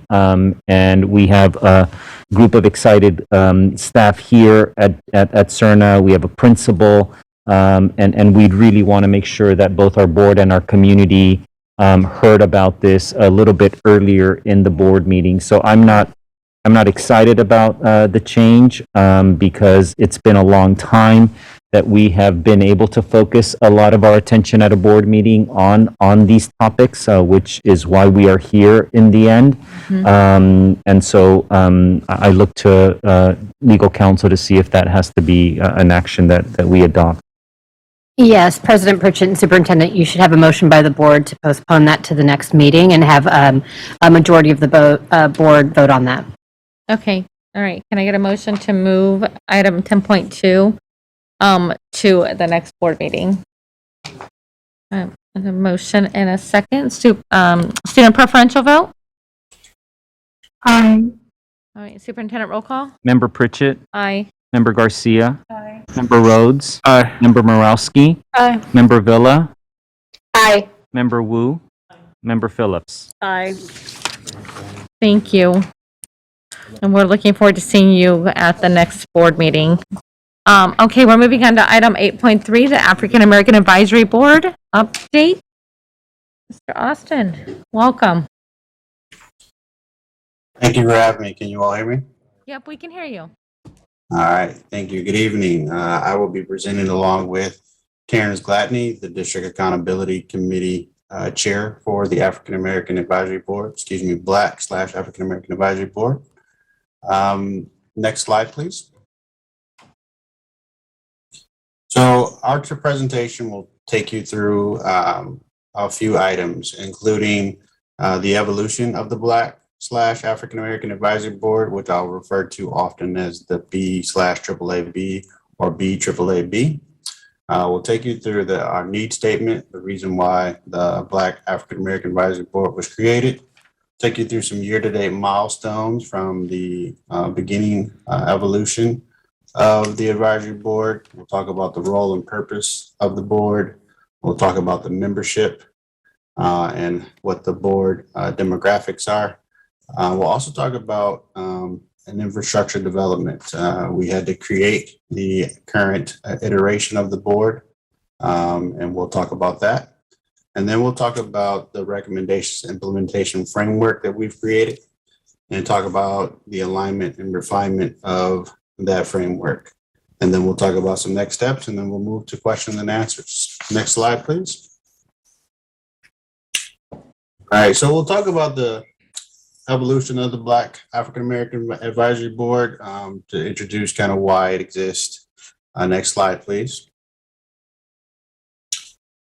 So, initially the capital of suspensions report, along with a racist kind of science fair project incident that took place at McClatchy High School, was a catalyst for the creation of Superintendent's African American Task Force, African American Achievement Task Force, which ultimately led to what now is the Black/African American Advisory Board. And as I talk about the past efforts of the Black/African American Advisory Board, I would like to invoke the spirit of Black History Month. Next slide, please. So despite the fact that we are celebrating the 57th anniversary of the Selma to Montgomery marches, next slide. Despite the fact that we are celebrating the 68th anniversary of Brown versus Board of Education. Next slide. We are still experiencing a climate and culture in which Black and African American students, staff, and administrators are still experiencing racial trauma. An example of that is the incidents that took place at West Campus. Next slide. Incident that took place at Kit Carson, the racial slur incident by a teacher, a person who was charged with being closely in contact and protecting our students. Next slide. And I'll continue to invoke history by stating, despite the fact that we are celebrating the 58th anniversary of the Civil Rights Act, another historical milestone. Next slide. We are still experiencing racial trauma in our schools in Sac City Unified School District. The Abraham Lincoln Elementary School incident. Next slide. The C.K. McClatchy High School incident, which took place recently. It's these incidents, they speak towards a toxic environment for Black and African American students, teachers, staff, and administrators. And that ultimately results in a school and district climate and culture and academic outcomes that are extremely poor and they are unacceptable. Next slide, please. So let's take a look at some data. Next slide. So here you see chronic absenteeism rates, and you look at overall for Sac City Unified School District, and then you look at the data for African American students. And here you can see that African American students are nearly 2 times the amount in regards to chronic absenteeism. If we were to grade the district as our scholars are graded in the classroom, what grade would be given regarding chronic absenteeism? Next, please. I would say that it would be an F. Next slide. When we look at suspension rates, African American students are nearly 3 times higher than the normal rate for students in Sac City Unified School District. What grade would you give that? Next. I'd say that'd be an F as well. We are failing African American and Black students. Next. When we look at A through G completion rate. Now, it is promising that the graduation rates for Black students has increased, but when it comes to those students that are graduating, they're still not, a majority of them, great majority of them are still not eligible to attend a public 4-year college or university right here in their own home state of California. If you look at 2017, 4 years ago, it was less than a third of them were eligible. And then just last year, less than half of them were eligible. What grade would you give that? Next. I'd say that'd be an F for failure. We are failing our students. This is why the Black/African American Advisory Board exists, right? Next slide, please. Sac City Unified School District. It's a district and a school site environment that has the following inequities and issues. We look at inequitable distribution of skilled, experienced teachers, insufficient and inequitable school funding, inequitable access to demanding, rigorous pre-college coursework. Many times during our meeting tonight, we've heard people mention institutional racism. We have a lack of cultural competence among teachers, school staff, administrators, and in the curriculum. We have a lack of supplemental services such as mentoring and tutoring to young people whose backgrounds subject them to these inequities and risk factors. Next slide, please. And that's where we believe our role comes in, and we're set up to advise the board, superintendent, and relevant district personnel regarding the accountability of the services, the programs, the policies, and resources that directly impact the district and the school culture and climate of our classroom and the academic, social, emotional, and personal outcomes for Black and African American students. We were also set up to review, monitor, and evaluate the district's implementation of the board adopted Black/African American task force recommendations back in May of 2019. And I just want to reiterate, though the African American Achievement Task Force submitted the recommendations, did a lot of work to create them, the school district adopted them. And to me, that was a commitment to implementing those recommendations and also monitoring them.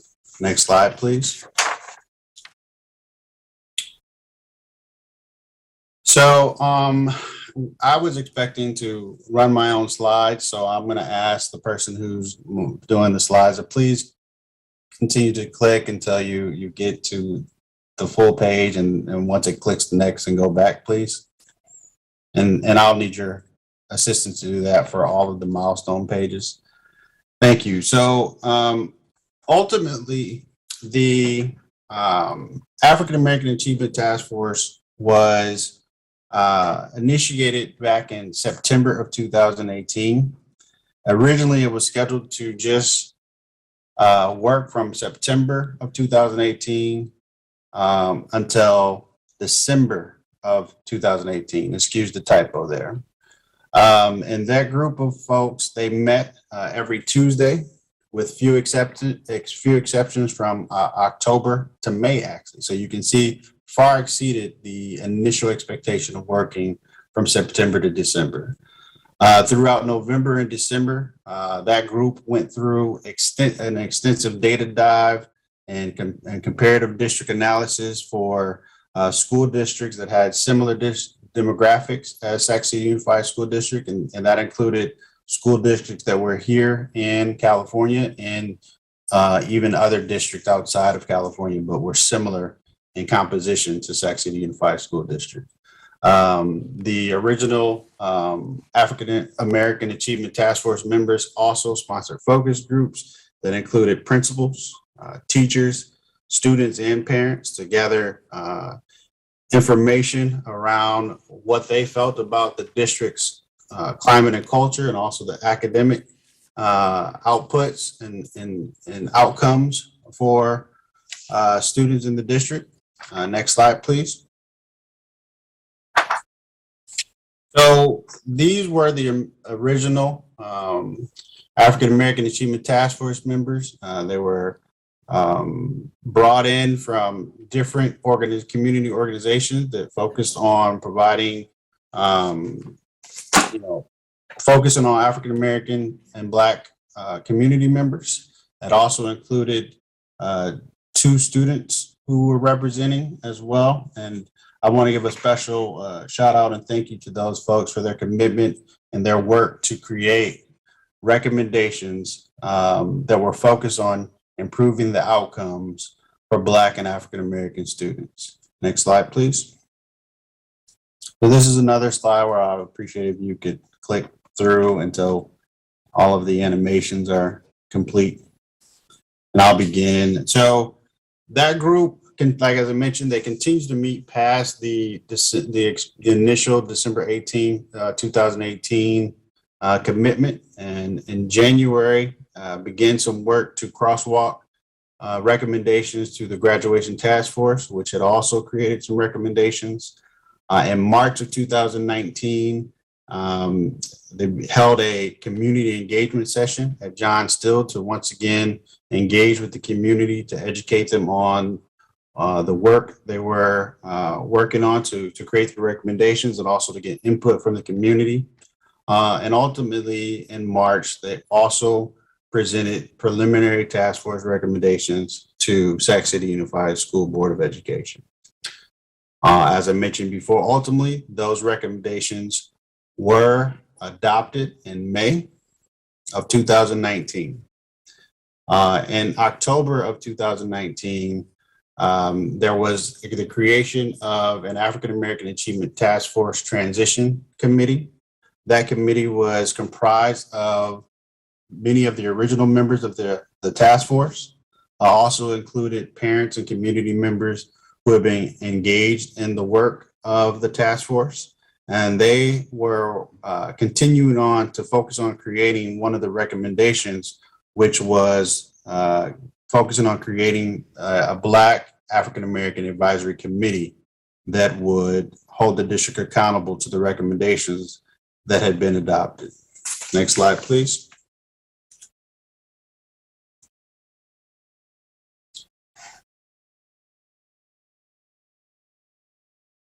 So the work continued in July of 2020.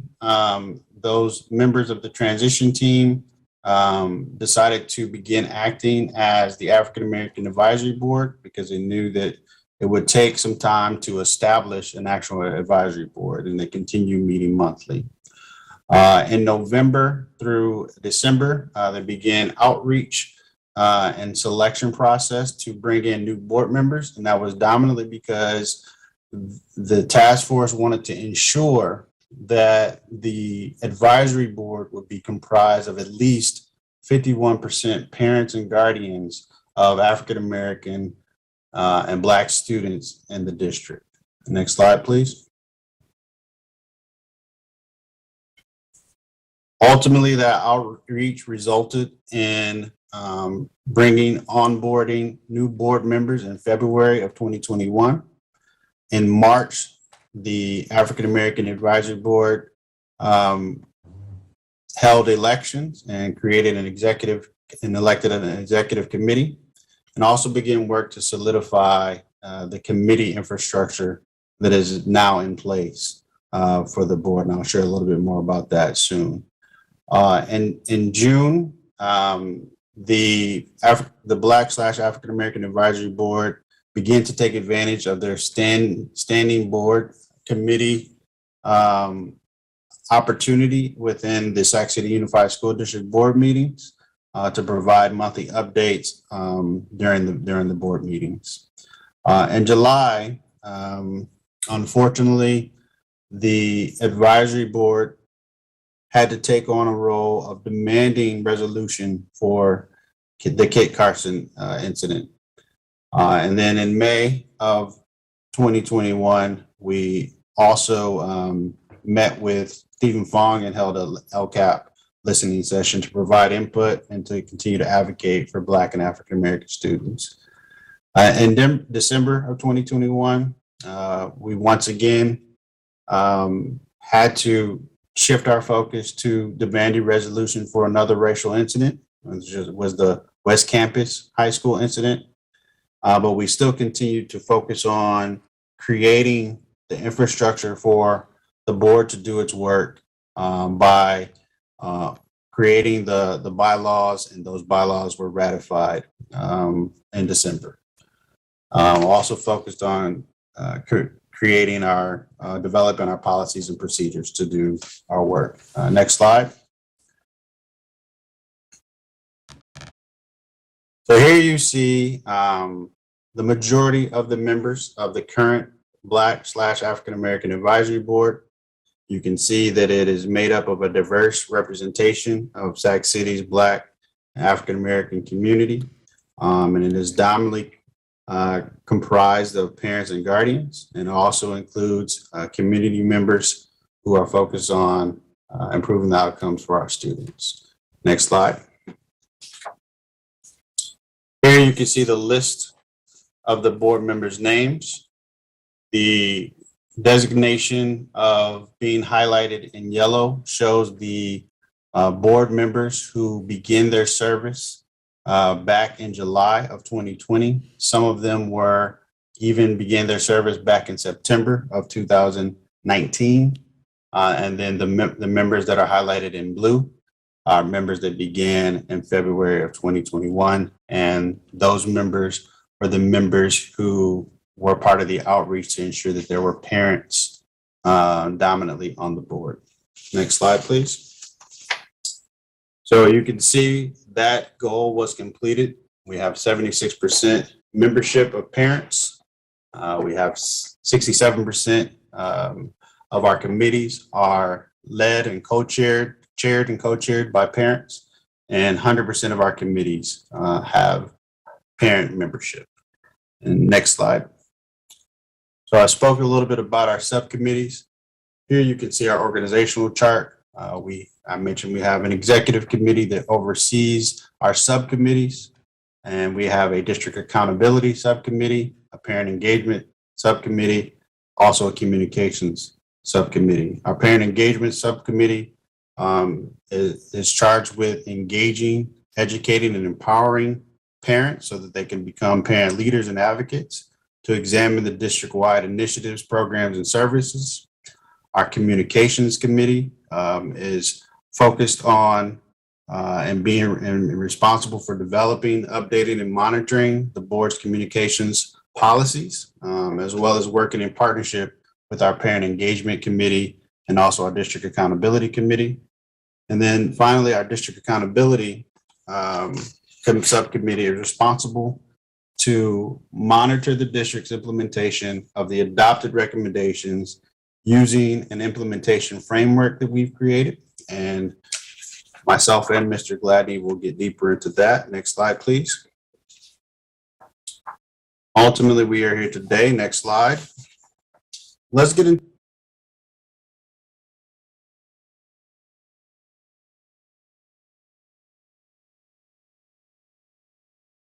Did we lose him? Oh,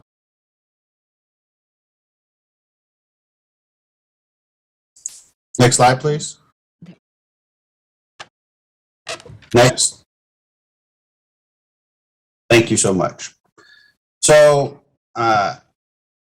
after analyzing multiple data sources, as I mentioned, reviewing research collected on best practices, the African American Achievement Task Force developed a preliminary recommendation that fell into two different categories. Those categories were culture and climate, and then academic achievement. So in culture and climate, you can see school climate, which was focused on making sure that the school community is inclusive of multiple experiences and fosters a culture of mutual respect and appreciation among all staff, students, and families. Furthermore, in culture and climate, we have disciplinary policies and practices, which was focused on ensuring that African American students and Black students are not disproportionately affected by disciplinary policies and implementation. And then in community engagement, we wanted to ensure that Black and African American families and community members are connected and engaged with the school community. Now we move over to academic achievement, and when we talk about access and inclusion, we're focused on ensuring that Black and African American students have access to and are included in rigorous and relevant coursework, extracurricular activities, and also getting an opportunity for college and career preparation. And opportunities to learn, we wanted to ensure that schools are providing multiple opportunities and strategies for Black and African American students to achieve academic success. And then in achievement and outcomes, we wanted to ensure that Black African American students are expected to and prepared to perform at high levels. I want to make sure the disparities in achievement and outcomes among student groups and disproportionality in placement and educational programs are absolutely eliminated. Next slide, please.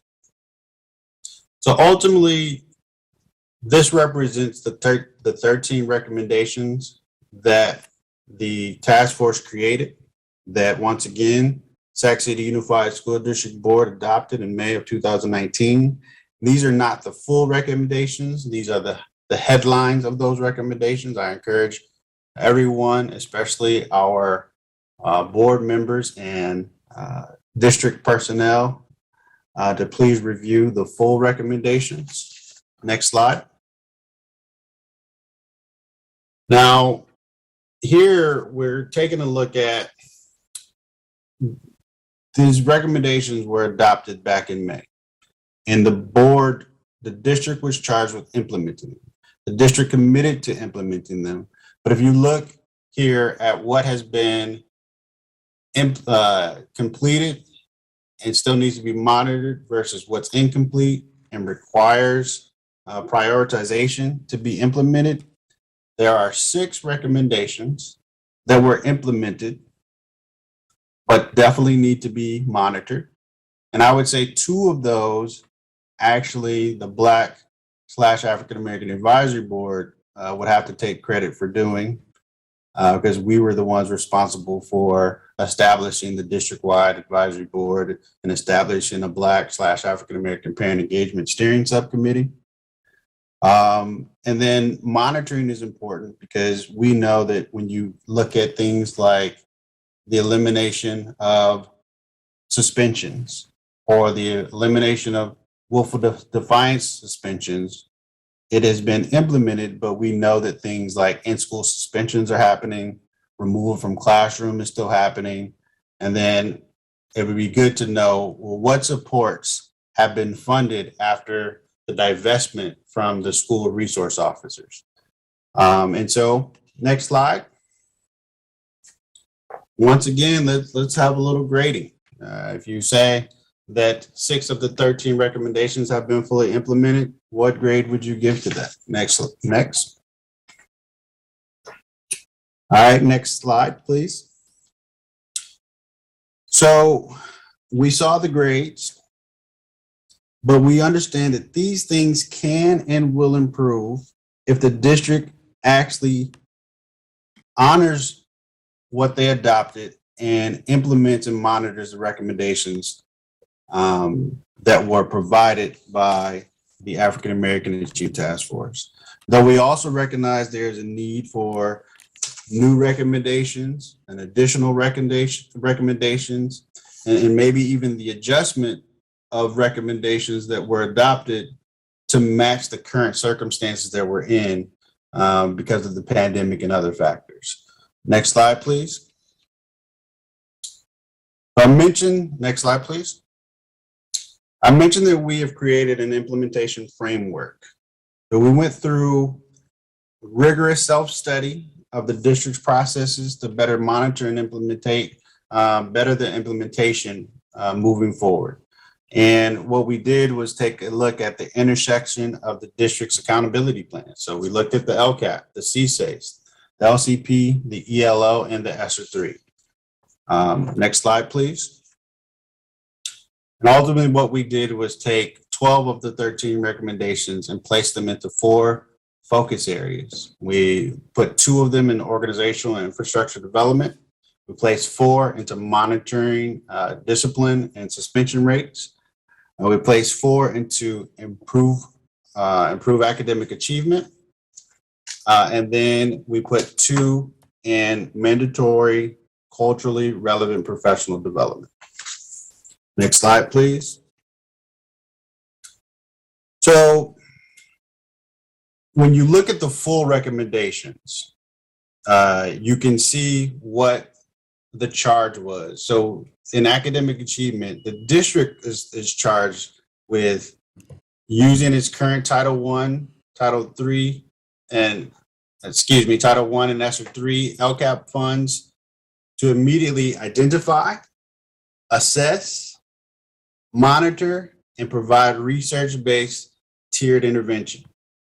Right. Furthermore, the district will ultimately address learning loss pre, during, and after COVID. Right. We know that there's been difficulties during COVID, but it is not an excuse to continue to implement, monitor, and address academic achievement.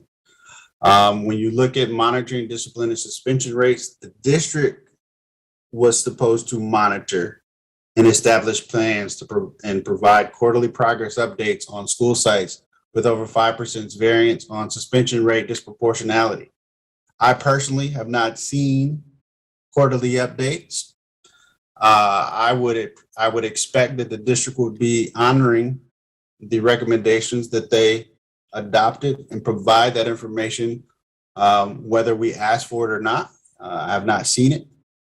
And then when you look at mandatory culturally relevant professional development for administrators, faculty, and staff, now you see a charge for the Black/African American Advisory Board stating that we would identify and recommend a list of vetted and qualified vendors who would be able to provide professional development opportunities, and it continues on. But for us to do that, it would require that the district is looking for our advice, looking for our input. And so that is going to be the expectation moving forward if you are going to be honoring what you adopted. So as we go to the next page, I'll be turning things over to our District Accountability Subcommittee Chair, Mr. Gladney. Thank you, Julius. Let's take this opportunity to recognize that the report card and the incidents that Julius referenced earlier, they're not moments in time. In the same way that a leak tells a story of a roof that lost its integrity long before, these incidents are really a reflection of something that has been broken for so very long and continues to be broken. Despite the continual failure and underserving of our scholars, we maintain the recognition that the same blood beneath scars inflicted by hateful whips flows through the arms we give our children loving embraces with. Despite disproportionate traffic stops and deaths, we find strength in the brilliance of Garrett Morgan, the inventor of the traffic light. We are a people of perseverance. We honor scholars like Ronald Miles, who transformed his own struggles within our very school district with enforcement of school uniform rules into his own apparel line, which I'm wearing right now. And it says desirable dreams. He's a rose bloomed from the concrete. We dream big, we don't survive, we thrive. We acknowledge the broken system within which we are operating and have leveraged our collective struggles, experiences, and talent as the BAAAB to articulate a plan of action to operate within it, to uproot its inherent inequities. The same drive that sparked the Black Panthers free school breakfast program is in us. We are solution-oriented, actionable, and adequately equipped and prepared to affect change within this broken system.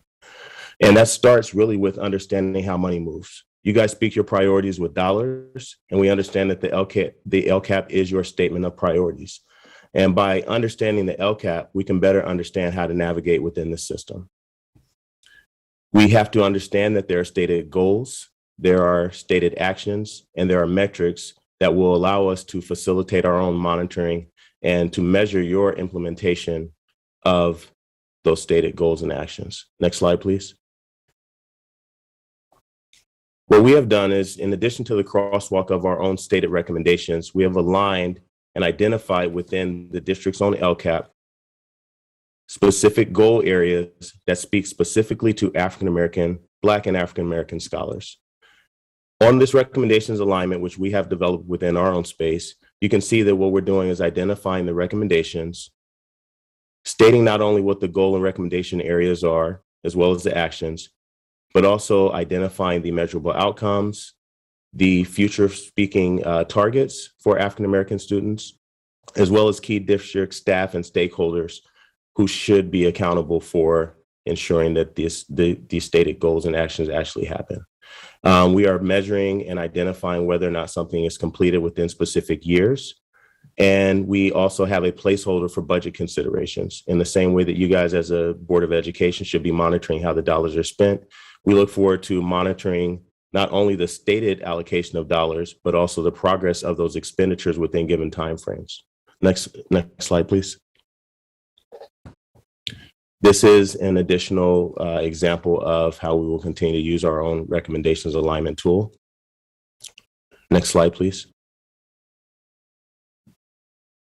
Again, understanding the system in which we operate will better allow us to navigate and affect more positive outcomes for our scholars. What we've done here is taken the existing district timeline around the LCAP and identified opportunities for our own engagement. And we are really reshaping, as a teacher would in flipping the classroom, we're reshaping the narrative so that we are in control of when we engage, and we are in control of the narrative that comes out of our body and out of our work. And if you look at this very briefly, you can see that there are multiple opportunities in which we plan and have engaged in this process and will continue to do so. Next slide, please.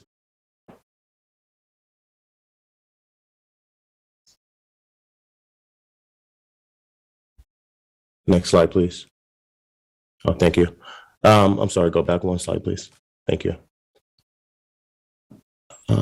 Yeah, so in addition to the LCAP, we understand that there are additional district reports and additional stakeholder groups that are engaged in this work. So as we continue not only to align with the stated LCAP timeline, we look forward to synergizing our output with other stakeholders to uplift the voices of all of our different district stakeholder groups on behalf of all students, but specifically Black and African-American students. Next slide, please.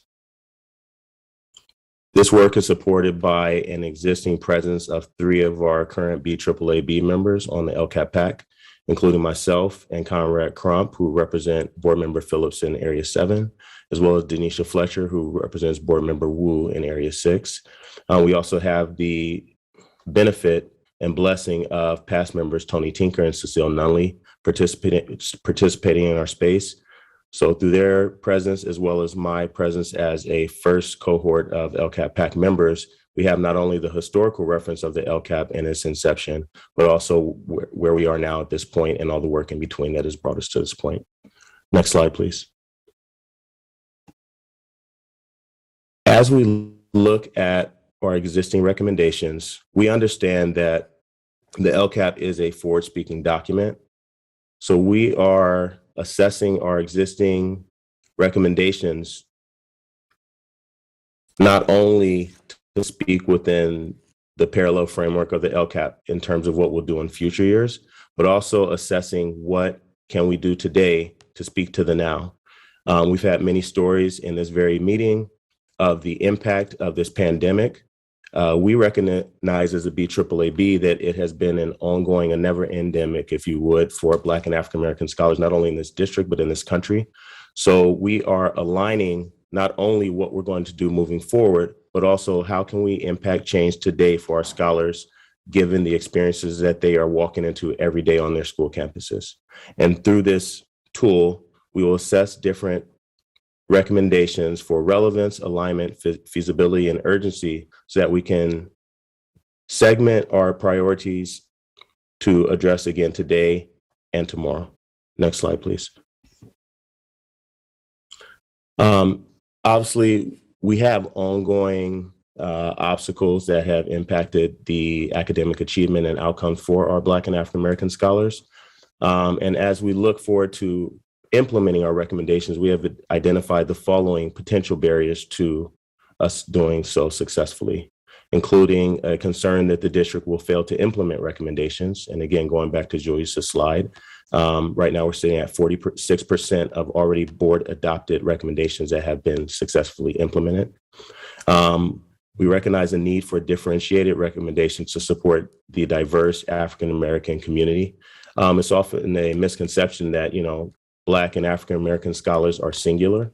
We are a diaspora, not only across the earth, but also within the school district. And we want to make sure, as we have with our name, speaking it into existence, that we are Black and African American. We are inclusive, but we are each and every one of those scholars as well. Within our district, there is a legacy of mistrust and of district intent, that's specifically tied to outcomes. I tell my students all the time, show me. And that's an acknowledgement to Mr. T, who's the vice principal at Sutter. He tells the students as well, show me. What we state is one thing, but our actions dictate whether we're successful in doing so or not. We have an aggressive timeline, but again, our scholars are impacted today. There may be a potential lack of political will. There may be a worry about prioritization within fiscal and global health crisis. Again, we hear narratives including learning loss, but the achievement gap far precedes that and also intertwined in that learning loss. So right now, while we elevate one, we can't do so without elevating and uplifting the voice of the other. And there's a need for community feedback, specifically in our space and other spaces, student engagement. We want to make sure that we are truly reflecting what our students, what our scholars are seeing on a daily basis, and not just look at it through the lens of adults advocating on their behalf, but really uplifting and empowering their student voice. Next slide, please, and I'll turn it back over to Julius. Thank you, Terrence. So if you look at the May 2019 adoption date, we are approaching 3 years since those recommendations were adopted. And, the implementation framework that Terrence spoke about is a tool that we know will help us to do some more rigorous recommendation monitoring. But the expectation is that the district focuses on monitoring the recommendations and implementing the recommendations that have not been implemented as of yet. And for us to both do this work, we know that it's going to take district data, district updates, and overall district support. We also have an expectation to host some student and parent virtual listening sessions and learning circle campaigns so that we can get input from the community, from parents and guardians. And we want to launch that in each trustee area. And we would appreciate, we would expect your support in those efforts as well. And we also continue to demand that there's immediate attention and resolution to racial incidents. We continuously are seeing trauma take place and our students and their families being re-traumatized. And to do all these things, we absolutely require additional district staff support. We need our support to be at the same level as other standing committees and advisory committees. Next slide, and we'll move on to some questions and answers. Great. Thank you so much, Julius and Terrence, for the presentation. Do we have any public comment? We do have one public comment from Mo Kashmiri. Go ahead, Mo. Yeah, I just wanted to say thank you for the AAAB for their presentation, and also just, I currently represent the classified employees in SEIU, and they're constantly asking for more hours to be able to be included in trainings. This isn't something that automatically happens for them, and I think it's a huge missed gap and opportunity. And so, yeah, I encourage the board to continue to adopt the AAAB's recommendations and to follow through with what they've said they should do. Thank you. Great. Thank you. Do you have any board comment?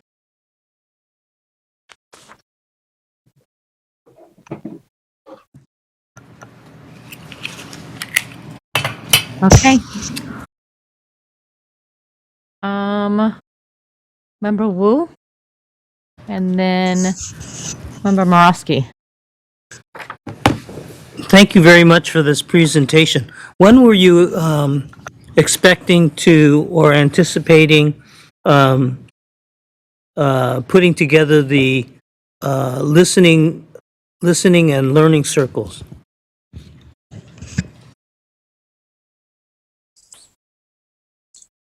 So ideally, we would expect them to begin in April and take place throughout the remainder of the school year, with expectation that they would take place prior to the end of this current quarter or semester, excuse me.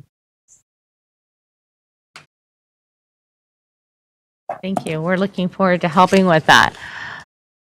All right. Member, I have to count this out. Member Morosky. All right, thank you, and thank you so much for this presentation. Thanks to both of you and to all the past and present members of the BAAB. So I guess I just first want to just really echo some of the things that were said tonight by you, by even a public commenter, in terms of the racial trauma that is happening in our system. I was born in 1981. I think throughout my life expected more from our country, from our society, expected more just progress. And I think we all have a lot of work to do, including on this board and in our society generally, to make that real. And I want to be a part of that. So I'm really, I'm happy to be up here with you all. I'm happy to be in this space with you tonight. We have had a lot of challenges over the last almost 2 years. And I am sad that COVID has impacted. I mean, between the time in 2019 when we adopted these recommendations, things have not gotten better for our students, and things have not gotten better in our system, and the disparities are probably, getting worse, if anything, once we actually are able to, really measure what's happening for our students. So we have a lot of work to do. I, would value the ability to be, help host a listening session. So definitely interested in doing that. I am interested in knowing what kind of district staff support you need, because I do feel strongly, and even more so, in reflection on these incidents that have happened recently, that we owe a lot to our Black and African American students. We owe a lot to help lift them up specifically, as somebody said, say anti-Black racism, say, the things that have happened specifically to Black and African American people in our society. And we have to do a lot of work specific to this community, this population. And so, what can we do right away? Are we looking at new sets of recommendations? Are we looking at, just monitoring the implementation of the ones that we have? So I would like to, have some action items that we can move forward with. I think that, in the presentation, some were stated to honor one of our facilitators is both and. We will look to push the already adopted recommendations. We will continue to monitor their implementation as well as refine them for relevancy in the now as we move forward as well. We've received some support from district staff around specifically extracting where Black and African American students lie within the data of the LCAP. But I think that one of the challenges we have, again, is that, there is not readily available data in a data that in a district that proclaims to be data driven. So I would expect that data be real time, and at any given point, it would not be a delay in receiving that data, because I would expect that if the true intention is to affect change and better outcomes, that would already be monitored. But I think that what we encounter most often is that it's not something that is measured. So when we ask for it, it has to be created. So that means it's not being done already. So, we have to be intentional. And that's what our work is. Intentional is really just unpacking the existing, 100-page plus documents that exist and trying to make it meaningful to those scholars and families so that we really can engage them in the work and really reflect their true outcomes in the work that we're pushing you guys to do. It just has to be more approachable. Even within our own space, within our own body, we have to elevate the capacity and aptitude of our own members to navigate these things that aren't built to be understood. Mm-hmm. If I go and have a conversation with a scholar, I don't speak as if I'm at Princeton University. I talk to them about what they know and what they are. I meet them where they are, but everything that we encounter is meant to be, dissected by some supercomputer algorithm on volunteer time. Mm-hmm. Yeah, totally understand that. Well, I would say if there's more support that we can offer from the district, I think the issues that you raise are too important for us to be constrained by, some level of staff support. Getting a little echo. Sorry. Mm-hmm.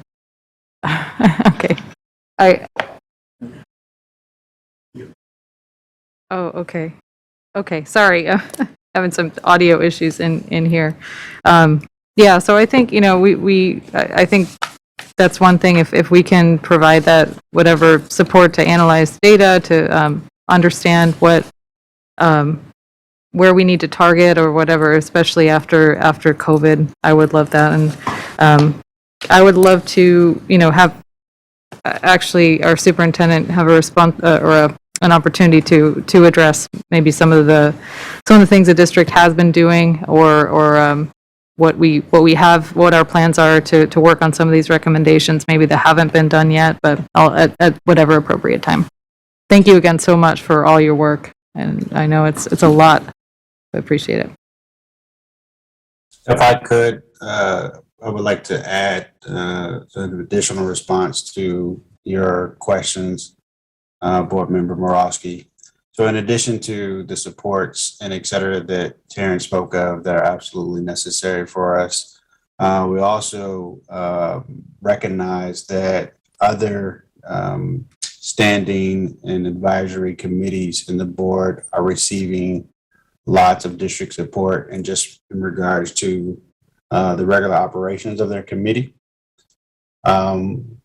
Remind everyone, this is a fully volunteer committee, and as I showed it in the presentation, is dominantly comprised of parents and guardians who are absolutely busy with work, with taking care of their families, and et cetera.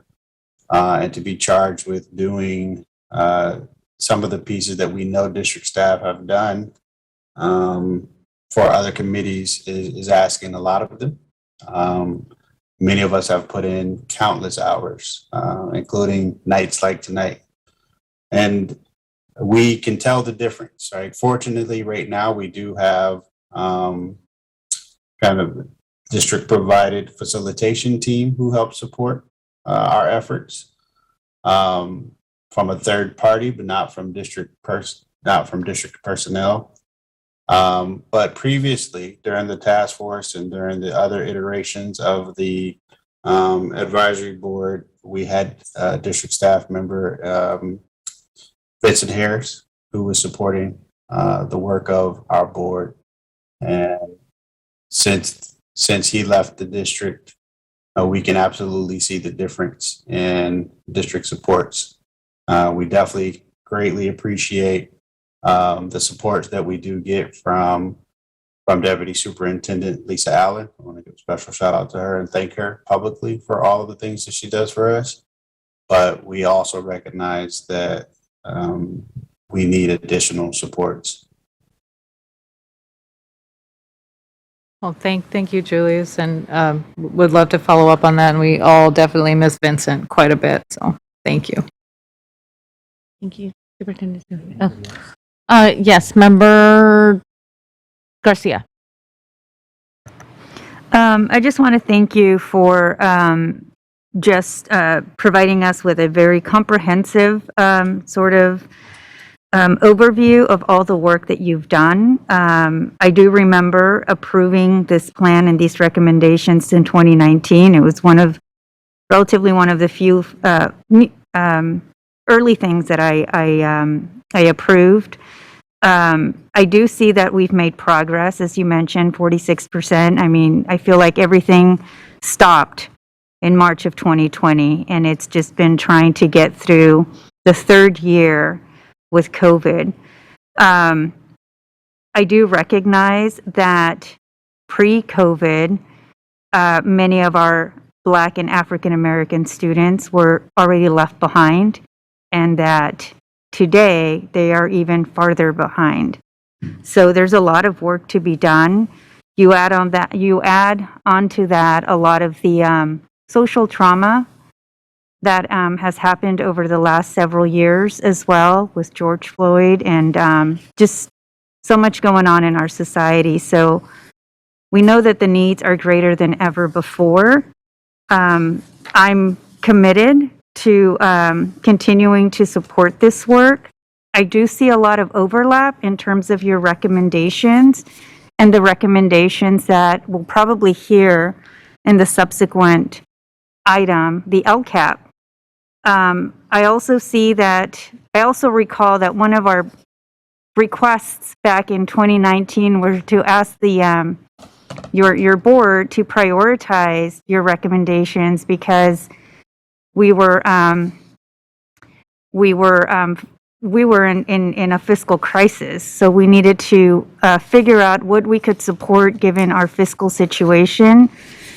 Today we have resources, one-time the vast majority of them, but we also have resources. For example, your one of your recommendations is to address the inequitable distribution of skilled and experienced teachers.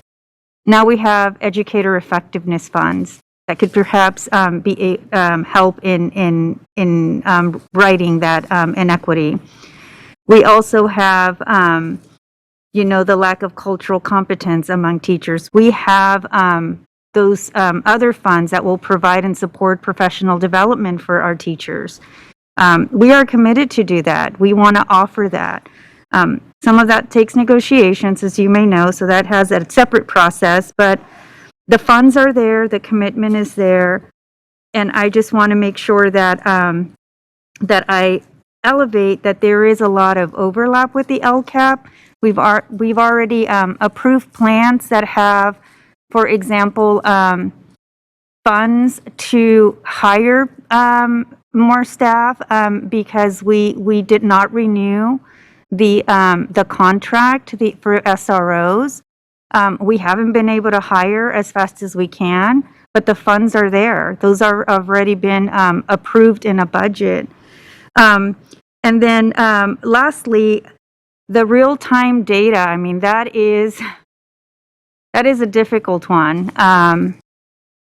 This is a district that wants data to help inform decision-making, but we have a huge void of data, especially when it comes to the ability to understand where students are on any given day, because we don't have district-wide assessments, we don't have benchmark assessments. We rely on state assessments, so it's a look back. By the time we look back, a year has gone by. We need to be able to capture this data in real time throughout the year so that these adjustments can be made in instruction to better support students and have higher student outcomes. So I just want to thank you for all the hard work. I just want to, express my commitment to continue to partner with the board, your board, and continue to elevate and support this work that needs to be, supported and elevated. So thank you so much. Thank you. Julius, did you want to respond? I see both of yours and Terrence's hands up. Yeah, I'll defer to Terrence first.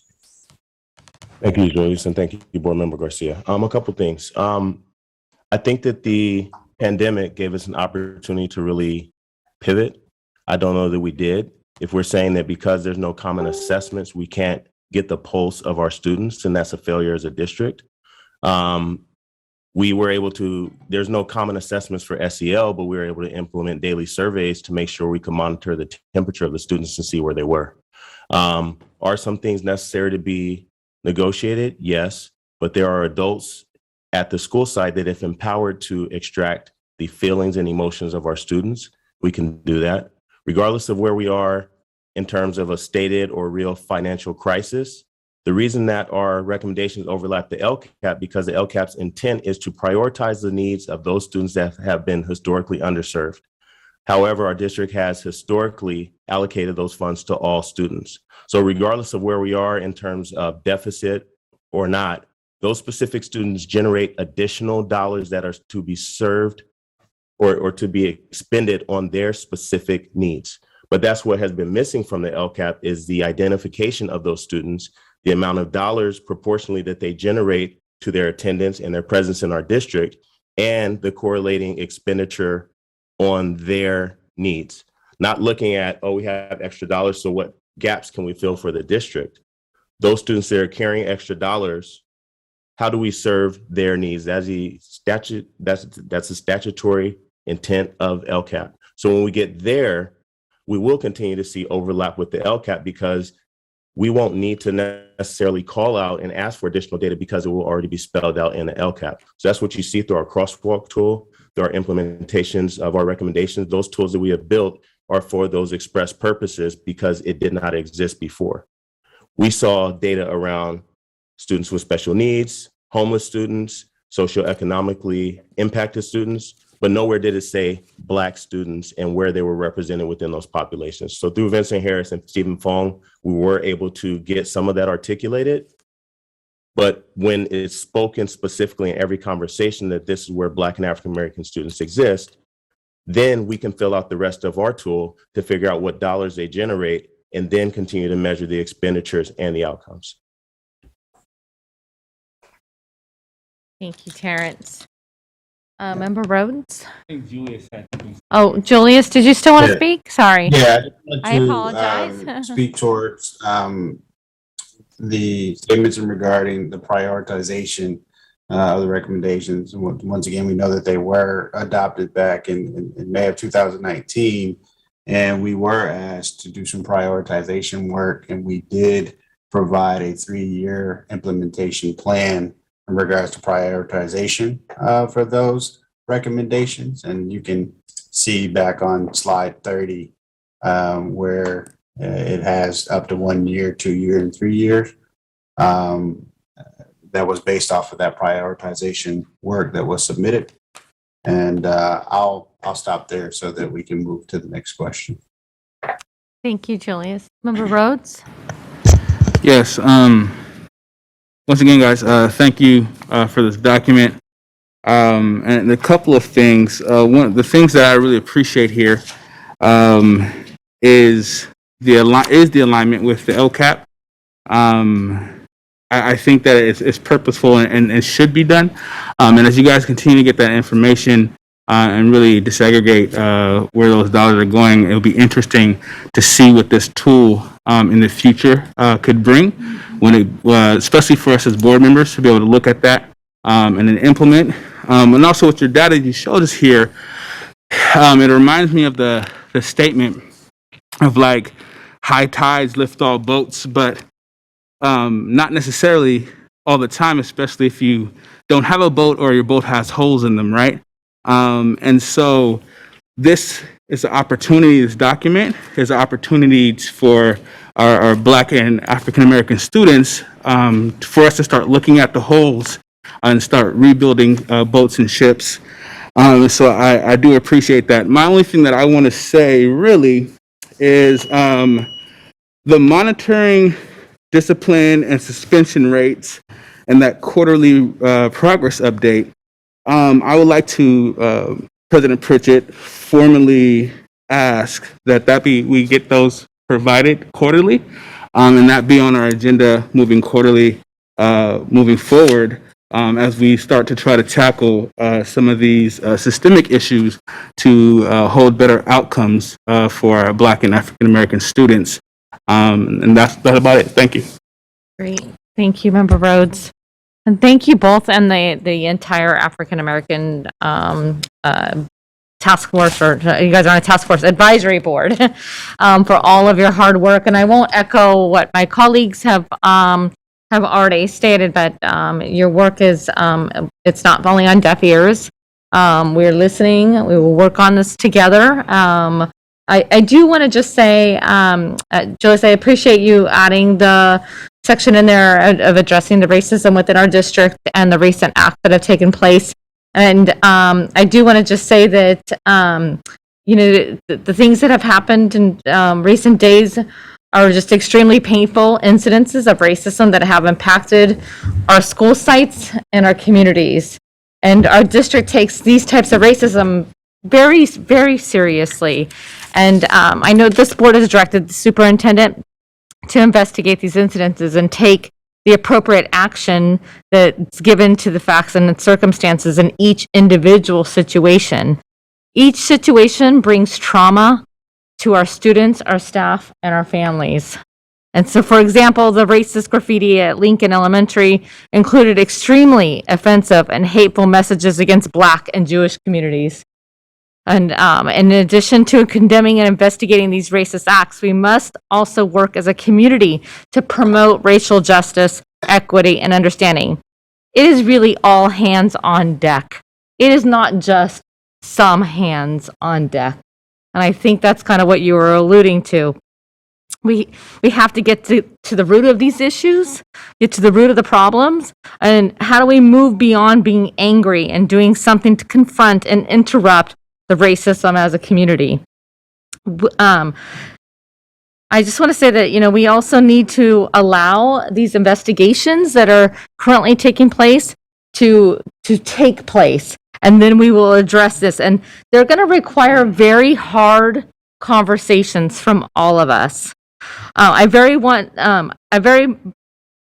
to have these conversations, and I support those in our community who want to send a loud, clear message that we condemn racism in all of its forms. And I'm also glad that our staff is working on a series of listening circles with our students so their perspectives and concerns can be heard and can help guide through their actions. Superintendent, did you want to add? I know you were meeting in. Okay, go ahead. Sure. If there's no other comments, I want to defer to I do board not. members. I do not have any. Yes, right. I see Member Phillips.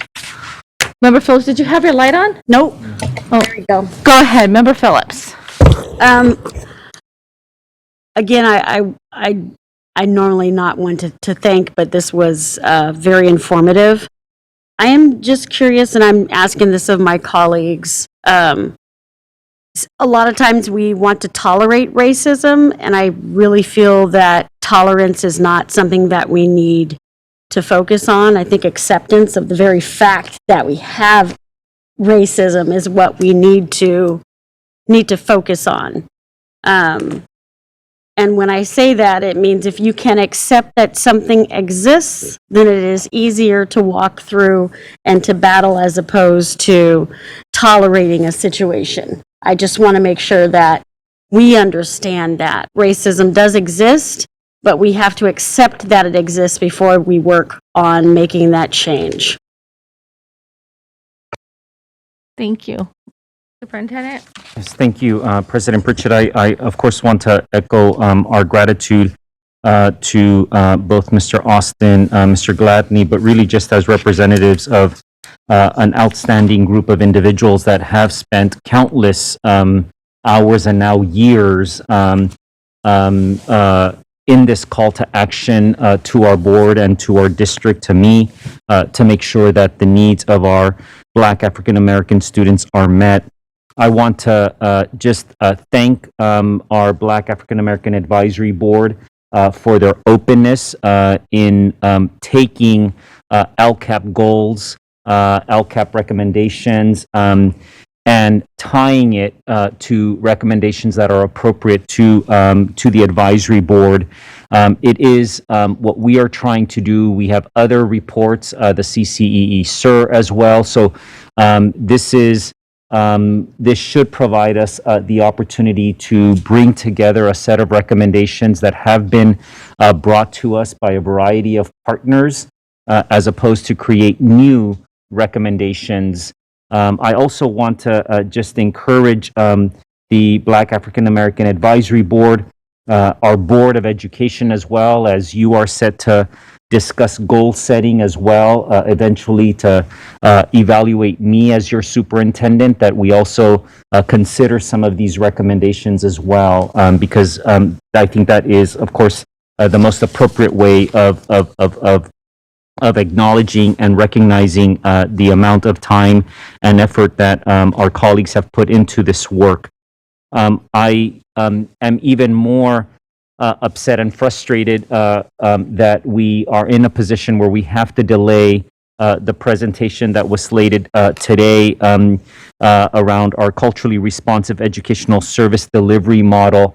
But what I want to also just call out to our staff and make a commitment to our board and to our community is that as we come back with that presentation at the March board meeting, we tie some of our commentary and some of our updates more specifically and more closely to the discussion that Mr. Gladney and Mr. Austin represented on behalf of their entire advisory board. I also just want to thank both of them for the recognition and reminder of the potential barriers that they have called out that we need to keep in mind and ensure that we demonstrate what they have said, perhaps as a lack of political will, that we recognize the legacy of mistrust around district intent. Those are really key pieces that I think our board and I and our team need to keep in mind and squarely focused on. Yes, we do talk about data a lot. I just recently read a pretty lengthy article in Ed Week that talked about the COVID academic slide could be worse than expected.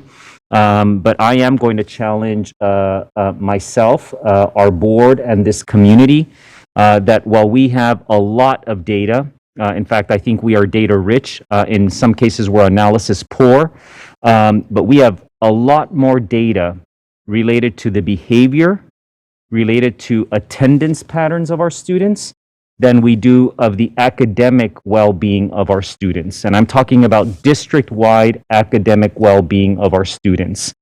And all of the research, as I look at the past recommendations about using research-based interventions, have always called out for the need to triangulate academic, behavior, attendance data. And this system is still a system that has a lot more data related to behavior. As Mr. Gladney reminded us, we have a lot of social, emotional, culture, climate. We have a lot of behavior data, which is reflected then in suspension rates and other things. We have a lot of data related to attendance. But what we are still lacking is a robust system and a robust infrastructure to be able to look at an article like Ed Week that posits that the academic slide could be worse than expected, and me not be able to respond to any goal setting from this board about where our students stand at any given point throughout the entire year, district-wide. Member Garcia mentioned it. Right now, we could do it once a year, and that's not even for all of our students. So I just want to take this as a clarion call for me and for our board to, in fact, demonstrate that we have the political will to change those dynamics and that current reality. We could continue to use attendance data. We could continue to use behavior data. But until we have an equal amount of academically related data, we are going to be limited in our ability to respond as effectively as I think our community deserves. And as I hear both Mr. Austin and Mr. Gladney and see some of the slides, we have to acknowledge that we owe it to all of our students, our Black and African American students, as we understand, as we have to acknowledge. We have to demonstrate that political will as a board and me as a superintendent. Thank you, Superintendent. Thank you again, gentlemen, for your time tonight, and I'm sure we'll be seeing you very, very soon. All right. Item 9.0, Employee Organizational Reports, SCTA. David Fisher is reporting on behalf of SCTA. Good evening, David Fisher, President, Sacramento City Teacher Association. Before I begin my prepared remarks, just want to also appreciate the presentation for the AAA-B. That was very thorough and eye-opening. There was some mention about negotiations and training. I just want to remind the board and the public that SCTA has proposed mandatory unconscious bias training and anti-racist training for years for all staff members. We did finally achieve a little bit of it this school year before the year started. We had to fight pretty hard to make sure that the entire staff was included. The district only wanted to include a portion of SCTA, but we did achieve some. There's a long way to go, as everyone knows. And in addition, we've also proposed restorative practices and alternative to suspensions along with the Black Parallel School Board. So, this is something that has been on our radar. We've been proposing for many years, and there's so much work to do, and this should be a place that we should all be able to come to agreement on. seeing as the rhetoric anyway, we are in agreement. Several times over the past few years, we have described our relationship with the district as being at a crossroads. So unfortunately, sometimes we'll have positive momentum. For example, the constructive energy that resulted in our contract settlement in November 2017. The district has rebuffed many efforts to improve the relationships with both certificated and classified staff. In 2019, we had the first certificated strike in 30 years. And in 2021, our classified coworkers were just days away from their own strike. Under the superintendent's leadership, the district has engaged in serial unlawful actions, including 18 PERB complaints issued against the district, the most of any school district in the entire state of California. And as you know, for the first time in Sac City history, the classified and certificated staff have conducted a vote of no confidence in the superintendent, with 97% of the staff representing 95% of the entire Sac City workforce having voted no confidence. And despite there being a national shortage of educators, the district repeatedly and unnecessarily pink slips staff every year. Then they try to call them back every year. And then we're left with the same vacancies of the staff they pink slipped every single year. Meanwhile, continuing to demand, with your support of the board, cuts in the average educator take-home pay of $10,000 per year. And contrary to the repeated and false claims the district was on the brink of fiscal insolvency, Sac City is in the best financial position in history. The facts are that 9 of the last 10 years, Sac City has operated with a surplus and now has reserve funds of $125 million, the highest it's ever been. And these are ongoing year-to-year funds, not including any of the COVID money, any of the $300 million from the state and federal. It's ongoing funds that have been accumulated over the years by underspending on the students. At the last board meeting, Mr. Aguilar made a remarkable statement in response to the need to spend the district's quite considerable resources on recruiting and retaining staff. As we heard, Mr. Aguilar stated that the primary objective was not improving services to students, it was to build the district's reserve fund. And when we talk about building a reserve fund, that's massively bigger than it needs to be acquired by the state. It means that the students that are filling the classrooms today or last year or the year before are bringing in resources, and you're not spending the resources on those students. That is like stealing from them. Those resources belong to them.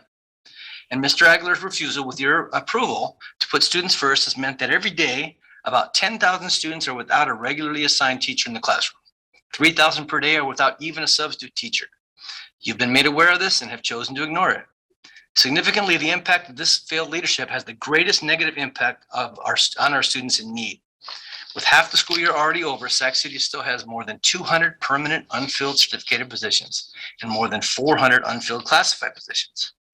Based on the information that we've obtained from the district, information that Mr. Aguilar should be sharing with all of you and the parents, the schools with the highest percentage of students with the greatest needs are the ones with the highest number of staff vacancies.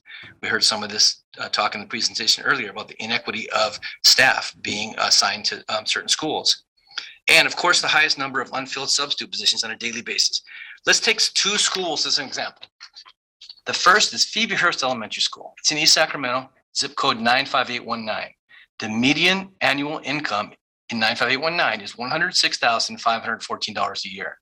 The percentage of Phoebe Hearst students in need as identified by the unduplicated pupil percentage is 19.7%. That's the lowest in the district, where the average is about 70%. Between January 3rd and February 4th, Phoebe Hearst had requests for 31 substitutes, and all 31 substitute requests were filled 100%. Now let's consider Father Keith B. Kinney, Oak Park, zip code 95817. The median annual income is $50,925. The percentage of Father Keith B. Kinney students in need is 92.7%, which, by the way, is not even the highest in the district. Between January 3rd and February 4th, Father Keith B. Kinney had 76 substitute requests. 55 went unfilled, or 73%. And this pattern held true throughout the entire district. This is not equity, this is not access, and it's certainly not social justice. To date, the district has rejected our reasonable proposals to address the staffing crisis. And again, with your support and approval, continues to demand $10,000 per year in cuts in the average teacher's take-home pay. There is no economist in the world who advocates addressing a staffing crisis by reducing the pay, not one. And yet you continue your demands. Which brings us to another crossroads. Our negotiations over the staffing shortage, health and safety related to COVID and independent study is now in fact finding. Today, the parties agreed to hold the fact-finding hearing on March 7th, with the fact-finding report due on March 17th.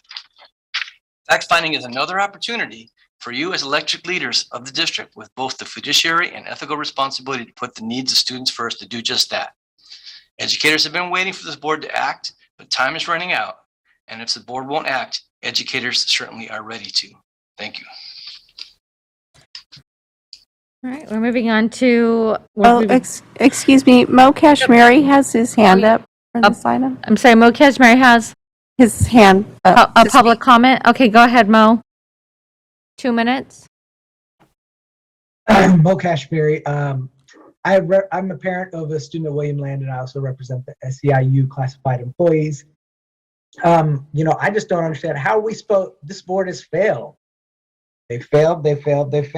And it's your specific strategy of using austerity to do cuts is making all of these outcomes for Black students worse. We can't improve the data. We can't improve anything if we can't get teachers in the classes, if we can't get subs to cover those teachers, if we can't get bus drivers and classified. I'm mad that we keep talking about this COVID crisis and act like the Omicron crisis is almost over. It's nowhere close to over. Our schools are in serious trouble. And this board has chosen to focus more on building reserves and giving the superintendent a raise than actually supporting the students with all the needs that we have. It infuriates me. I will say, I try to be positive as well, that the district has made some strides recently in terms of making some progress on negotiations around hazard pay and COVID leave. But the big issues are still there. We have so many unfilled vacant positions in classified and the certificated, and there's no plan to solve it. I don't care what this board does. If we don't have the staff to support it and implement these things properly, it's not going to work. If we don't have a plan that's going to get the staff that we need to support the kids, it's not going to work. And I'm excited that 3 of the board members are up for election. And I hope that the community decides to challenge them. Thank you. All right, moving on to item 11.0, public hearing. Item 11.1. Oh, I apologize. Hi, Terrence. You have a public comment on 9.1?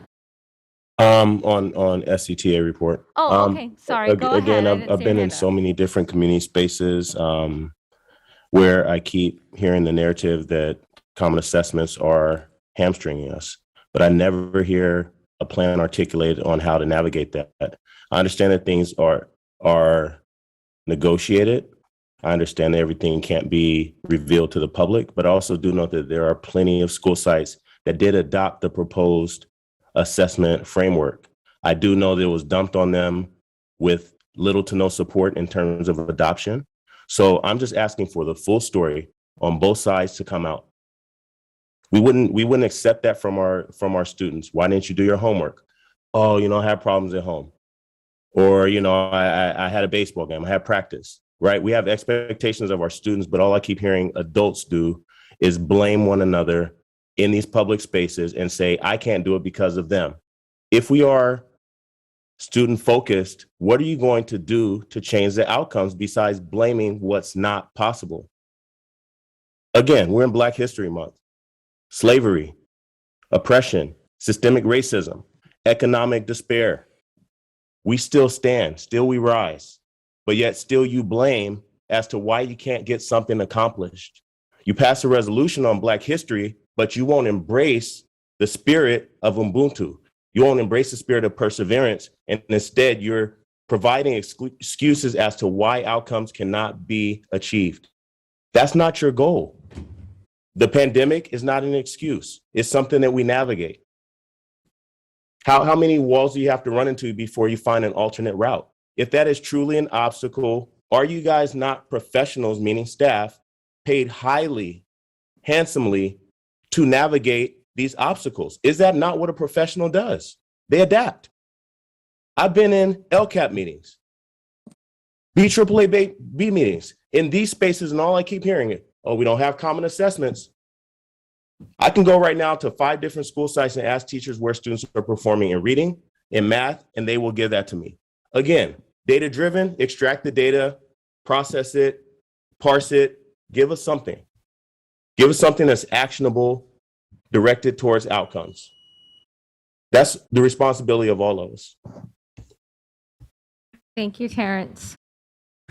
All right, and I just like to say in response to the SETA report, it would be nice in the collective bargaining agreement if we could work on being able to assign teachers to school sites, because it is disheartening to hear about so many openings at our lower performing schools. It's another topic for another day, I guess. All right, do we have any other public comment before I move on? Okay.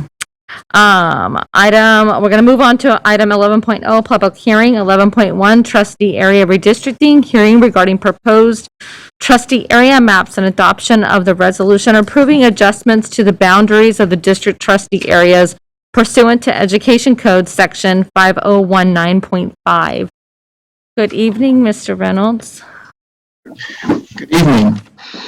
Here, you Tonight's thought you were gonna go presentation early, is huh? the same you've seen before. It's just a refresher of the redistricting maps that have been created. And so obviously we're up to the deadline to where a decision needs to be made. So again, we'll run through this briefly and be able to answer any questions. And so we do have a total of 5 maps in our presentation. And if we go to the next slide, we have heard lots of public input and comments as we've been through this process over the last few months. And then the next slide. For each of our maps, again, this is just a overview. More detail was provided in previous meetings, but we're just showing you the highlights here. Each color represents the different trustee areas proposed for that scenario. We have notes on the map that show the changes that were taking place. Again, most of the changes are taking place between areas 2, 4, and 7, which are the light yellow, the orange, and the red colors on the map. There were some minor adjustments in areas 1 and 6 and 3, but they are the same in all the maps. In this map, we had a peak deviation of 2.12%, and so it was a very balanced option for consideration. On the next slide, again, we show an overview of the entire district, so you can see all the areas along with where the schools are located, and they are color-coded to show you which schools are Title I, those that are shown in blue with the red labels. Again, just for reference, we do mention the name of each of the trustees for all 7 areas and the count of the schools in each trustee area. Then the next slide is map B. Again, we looked at a different geographic option for creating the balance. Again, our goal was to reduce the population in area 2 because it was too large. And so we had looked at different portions of areas 4 and 7 because they were a little on the small side. So those were the areas we were increasing. This one had a peak deviation of 2.48%. And again, yeah, the next one shows an overview of the map and the school counts. And then in map C, let's go to the next page. So on map C, we needed to reduce area 2, and we only expanded area 7 into area 2 in this scenario. But then we had to expand area 4 into area 7 to create the balance. So again, just showing you different geographic solutions for bringing the population back into balance. In this scenario, it was a 2.66% peak deviation. And then on the next slide, again, we see it entire the district with all the school locations. Then in map D, it's just a slight variation from map A. We have a higher peak deviation of 3.35% because we left a little more area in area 2 and took less area away from it into area 7. So again, it's very similar on the overall statistics. It's just less of an impact results in a higher peak deviation. And in that, if we look on the next slide, the net impact of that small adjustment was that Tahoe Elementary was left in area 2, where it currently resides. And then finally, the next map is map E. And in this one, we left even more area within area 2. So now we have a peak deviation of 3.99%, so just under 4%. Again, we're allowed to have a peak deviation of a maximum of 10% in order to be compliant. So again, less change involved here, keeps the demographics more similar to they currently are, but in all the maps we created, the changes are so minor that we're not seeing more than a 1% shift in any of the racial or demographic, racial or ethnic categories. So in map E on the next slide, when we show the schools, we can see that both Tahoe and Hiram Johnson school sites were left within area 2 where they currently reside. And again, it's just showing you if we make less change, then they have a slightly higher peak deviation. And then finally, the next slide summarizes in text all the various changes in all the various maps with all the peak deviations shown on one page. So a nice quick summary for you. And with that, the next page talks about the fact that we're up against the deadline to make a decision. And again, I'm here to help answer any questions you may have. All right. Do we have any public comment?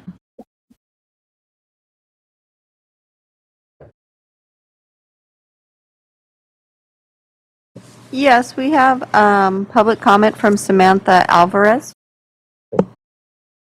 Hi, everyone. It's me again. Hi. My name is Samantha, and I'm just here to firstly thank you all for your hard work and efforts. And it's really difficult to manage a lot of different things. And also with redistricting, it's such an important process in our day-to-day lives. You know, it will get affected for the next 10 years. So I'm also here to encourage the board members to not only choose a map today, but also make modifications to the maps so that it will follow a fairly balanced a lot of the community members in terms of demographics.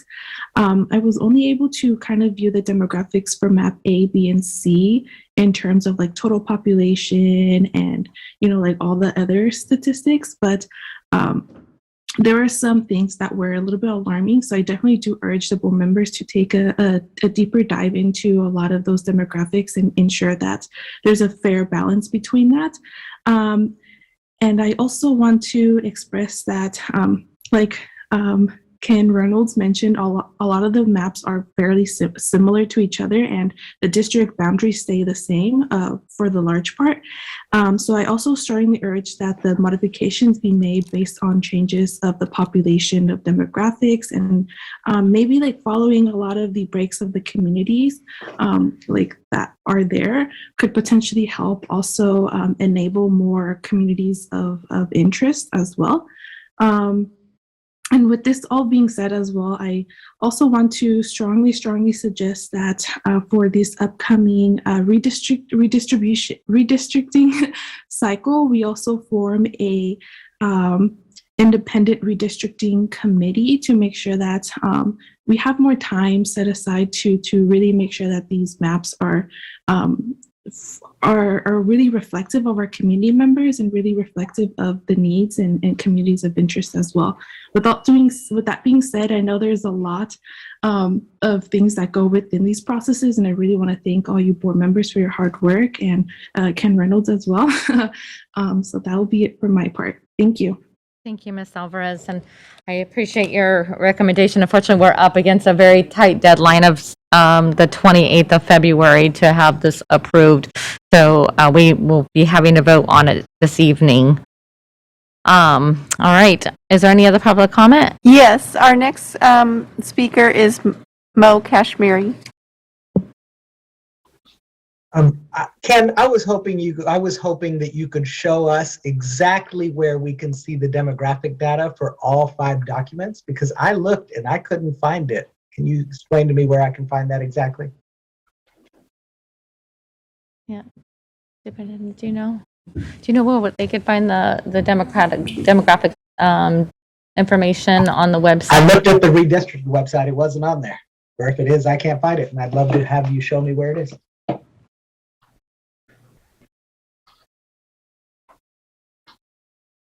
We had shared that information with the school district. Obviously, you've probably seen it for maps A, B, and C. We did send separate documents for maps D and E. But again, I'm not the person that puts it on the website, so I don't know exactly where it would have ended up. Yeah. Let me, perhaps what we can do here very quickly, Mr. Reynolds, is if you have that document, we could share it on the screen just to save us some time and not have to try to figure out if that information was put on the website or not. I can do that as well, but if there's somebody that can send us that file, we'll just share it on the screen right now. Thank you, Mo. Did you have anything else? Nope. Okay, thank you. See how we make this decision without having the demographic data. Thank you. We'll see if we can get 10. All right. So with that, I will open it up for board dialogue. I just want to say that We have one final speaker. Oh, we have one more public comment. Excuse me. Okay. Yes, Terrence Gladney. Hi, Terrence. Go ahead. Hey again. Tongue in cheek, but I hope that the inability to show the demographic data isn't due to lack of common assessments. I mean, it seems everything else is. I just, maps are what they are, but, in reality, school sites as dots don't tell the story, right? I'm a parent that matriculated my kids through Cabrillo and Brannon, and up until, I guess, until this is approved, we're always sort of like the stepchildren of Area 1, right? We're not connected to that Land Park core. We're not Crocker. We're not Cal. We're not McClatchy. We're just right on the border. So the needs often get overlooked. I've heard board member Hanson, when he was there, he said, I visited all my schools in Area 1, except he hadn't visited Cabrillo or Brannon. So now we're being moved to Area 6, which could be great, except we're right on the northern edge of Area 6, which is predominantly thought of as Pocket and Greenhaven. So I just hope that as we move forward, you guys are mindful of where these schools actually sit and be mindful about these schools right on the border, because a lot of times they really are sort of just like nations with no leader or no true identity. So I would encourage you guys to continue to collaborate across trustee areas, right? Those are just guidelines so that we can have better representation. But the more you guys can collaborate and express and acknowledge needs across school sites or school sites that, again, represent multiple trustee areas, our students and our staff and our school sites can be better served. So thank you. Yeah, thank you, Terrence. So it brings up a great point. As we know, these are voter registration areas that we're talking about, and unfortunately, it puts school sites in different board trustee areas, but doesn't change the home schools for our students.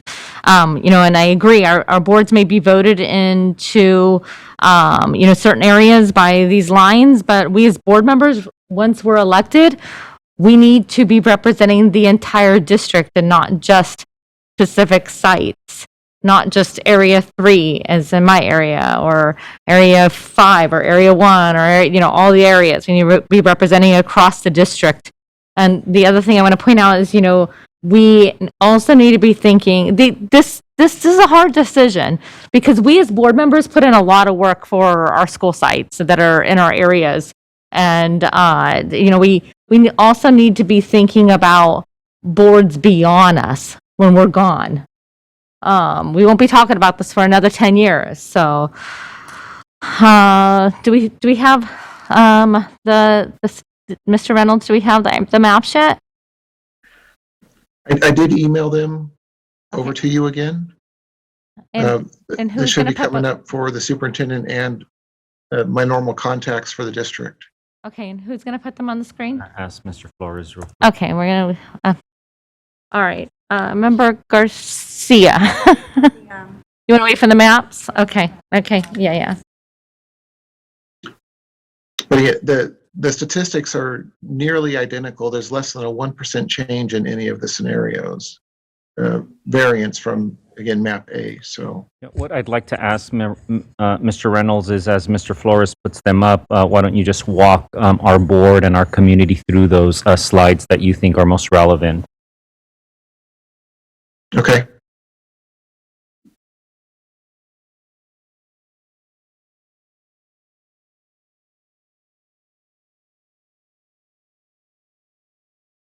You should be getting them. Okay.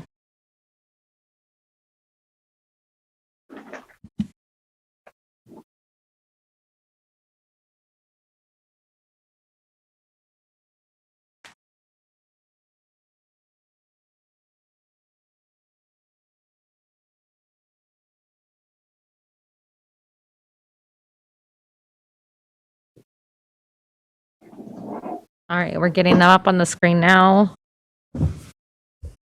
Yeah, this one is map D. And if we go to the next slide, it will show us, I believe, the information we've already seen. One map thing. I think the other ones were given to the community back on our November 4th meeting. And on our website is my understanding. It's D and E that we're going to be looking at. Right. Yeah, this one's D. And so again, this is the overview of the entire district. And then if you scroll down some more. This was the detail that we showed in our presentation this evening. Then the next slide down mentions the schools that were changed, which we summarized with our newer maps. And then on the next slide, I believe we have the school view that we, again, presented in the meeting this evening. And then the next two slides should be the new ones. This one shows the population details for the total population, where we calculated the 3.35% peak deviation. And then on the following slide is all the racial and ethnic data that was being requested. Again, this information is very similar to this data for map A. It was just a slight variation. The top section shows the racial and ethnic details for each of the 7 trustee areas, along with the total district for the total population. The middle section of this chart, again, shows that same racial and ethnic information just for the adult age population, 18 and over. And then the bottom section of this chart shows the citizen voting age population, which is done as a survey that the census does. And again, very similar racial and ethnic data. And so if you look at each individual cell on this chart, it very closely resembles the current demographics and map A demographics. And then the other PDF has the same information for map E. So we start with an overview of the entire district. And then the next slide down showed the detail view that we saw earlier this evening, followed by a listing of the schools. Again, very few schools impacted in map E because we had made even fewer amount of changes to keep it closer to its current boundary lines. And then the next slide shows the school overview that we saw earlier this evening. And then our next slide is our population. And again, I referenced the 3.99% peak deviation, but here you can see the actual population, which within each of the 7 areas in comparison to our ideal population on how that number was calculated. And then finally, the last slide of this package shows all the demographic details for the total population along the top section, the 18 and over population in the middle section, and the citizen voting age population in the bottom section.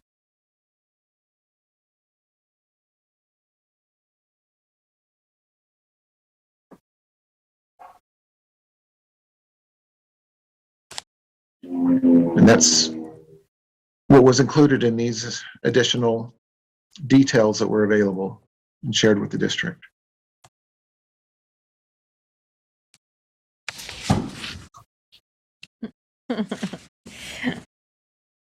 Remember Woo's trying to wake us all up. All right. Member Garcia, did you want to speak now? Sure. Thank you, Ken, for the deeper dive. I think it is important to see the demographics on, different levels. At the end of the day, trustee area 2 is who trustee area 2 is. I don't know how you change the demographics when the area is 60% white and 18 to 19% Latino, maybe 4 to 5% Black. So I just, I don't know how more you can diversify an area like that. So, which is why I'm focused on the effort to keep the schools that are currently in area 2 to diversify at least the student demographics in that way for the trustee in area 2. It's me today, it'll be somebody else tomorrow or in 5 years or whenever. I just think that's really important. So with that, when the appropriate time comes, I would like to make a motion to move forward, map B as in boy, move forward with a vote. So again, when the appropriate time comes. Thank you. Thank you. And before we move any forward, I was just reminded that it's 10:38 and we need to extend the meeting, let's say an hour. Yeah, about an hour. So if I can get a motion to approve to 11:39. Motion?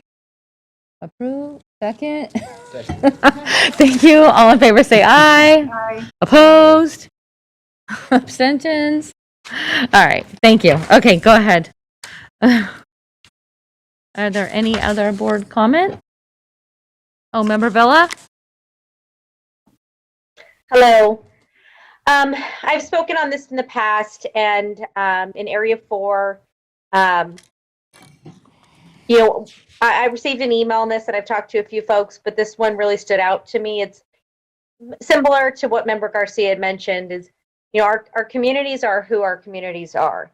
And, but I got an email and someone said, well, we can't just treat our families or our community almost like confetti and just move it around to what we personally need. These are just who we represent and where folks primarily live or walk to school or work. And I think it's important that we truly represent the folks that primarily are in our communities, folks that we're seeing on the way to work, on the way to school. So I'm going to go the opposite way of Member Garcia, and when the time comes, I would like to move map A. I think the least deviation, especially with the demographics that we have, it's going to be the smallest impact for our families. And again, these maps aren't for today, as many of us have spoken. This is, for the next 10 years. So it's really important that we're representing folks for not just the upcoming elections, but for many years to come. And again, I'm just going to go with the demographics that I've seen. I know we've seen this chart before. We received that information, but also just based off the map itself, based off the lines of the neighborhood, and the less deviation of the impacts of our family. Thank you. Number 8, Member Phillips. I would like to say that I am more in support of map B, and that is because we need to make sure that, I guess it's a level of cultural humility that we might be looking at. Map A, unfortunately, moves Tahoe and Hiram Johnson out of Area 2. I think that it creates, I guess, an elitist kind of situation where you have, and if I'm looking at it and my colors are right, if we go with map A, it's literally, we're going to have one title, one school in Area 2. Tahoe, just like what Mr. Gladney said, Tahoe is going to be sitting on the outer edges of Area 7. And it makes more sense because this, and if I'm correct, somebody please correct me if I'm wrong, this is related to voter population, not school location within the areas. That's so correct. The schools are going to stay where they are, but what area they are in makes a lot more sense to me as important because it's hard for me to find the words to say this, but I mean, Trustee Garcia said it best that, and Trustee Villa, is that the neighborhood and the areas are what they are. But changing them to take out 2 schools of high need makes it difficult for those in that area, especially Area 2, to recognize that there are still struggles. And I'm sure someone can talk about how money is situated in terms of who's getting what, but I just, some part of me thinks that it needs to be seen that there are schools in need with students in need in every area. And just having one in Area 2, I'm having trouble accepting that part. Thank you. Member Morosky? Thank you. I do want to echo the words of Member Phillips and in support of Member Garcia as well. I do agree. It strikes me strangely to have the area and the schools situated that way as it comes across in map A, and it does seem like, and correct me if I'm wrong, those 2 schools are currently in Area 2. Is that right? Okay. So like carving them out seems, anyway, minimizing changes seems good. The total degree of difference in terms of the population differential between A and B is very small. The demographics are almost the same in all the maps. So I think, at the end of the day, the changes are small, but it could be meaningful in this small instance. So I think if we do need to move forward tonight. So I would, if there's enough agreement, I would recommend just moving forward with map B. Thanks. Thank you, Member Morosky. Yeah, and I do agree that I feel that each board member, Member Garcia has made a good point that I feel like each board member should have a Title I school within their area. And looking at the school maps, the trustee boundary maps, I'm actually more in favor of map D, which does leave Tahoe Elementary within the Area 2 area, the moving Hiram Johnson over to Area 4. And if I read it right on the demographic or the deviations, I think that actually took a part of my area up and moved it over and left me with less, which I'm trying to make a point that I'm not looking at things of that nature. I'm looking more of like what makes the most sense of how this map is. So I'm more in favor of map D. So I believe if there's no other board conversation, I believe that member Garcia first had her hand up for a motion. All right, I have a motion and a second. A student preferential vote? Do I tell you the map? Can you clarify the motion? Oh, the motion is for, it was A, correct? B, I'm sorry. So I know, we're going over a lot of maps tonight. This is for approval of map B, as in boy. Aye. All right, thank you. Superintendent roll call? Member Pritchett, No. Member Garcia, Aye. Member Rhodes, Aye. Member Morowski, Aye. Member Villa, No. Member Wu, All right, thank you. Member Phillips. Sorry. Great, the motion passes. All right, thank you for that dialogue. Thank you. And thank you, Mr. Reynolds, for your hard work on all of this. We'll see you in 10 years. Yeah, we'll go ahead and prepare all the documents to get filed by the end of the month for you. Thank you so much. I appreciate it. All right. All right. Let's see. We are at 11.1, public hearing, AB 1200, disclosure and approval of SEIU Local 1021, COVID-19 employee leave and hazard paid MOU of 2122. Mr. Amos?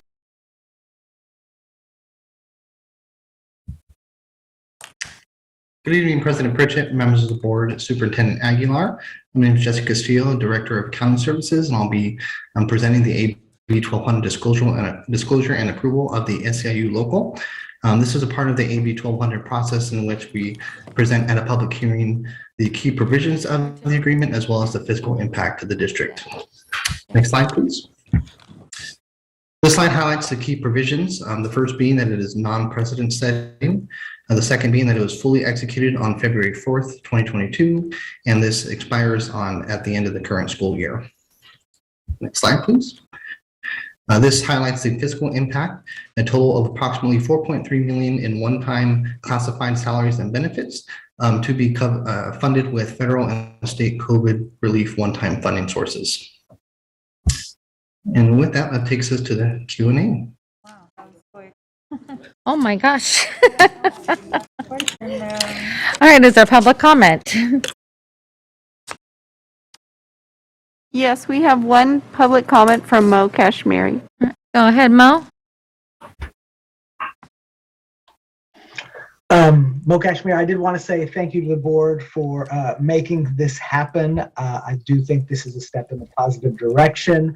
Although even though if I ruled the world, everyone would get vaccinated, especially given what we heard earlier from Michelle Gilbert. I do think that we should also extend this same offer to unvaccinated employees that have filed their exemptions timely. The reason for that is I believe that it could be violation of, it could be considered religious or disability discrimination to deny people if they're saying they have a religious right to it or if they're saying they have medical conditions that make it more complicated. So again, I would urge that the group adopt a similar MOU also for the people who have filed exemptions, which would be a very small, it'd be a small amount and it wouldn't be as much money as the big thing as what we've already done. Thank you. Thank you. Do we have any additional public comment? No further public comment. All right, I'll leave this open to the board. Member Morales, Member Garcia, sorry. Yeah. I have to keep Well, I just am glad that we're here, that we have an agreement. I like agreements. But I do have a clarifying question.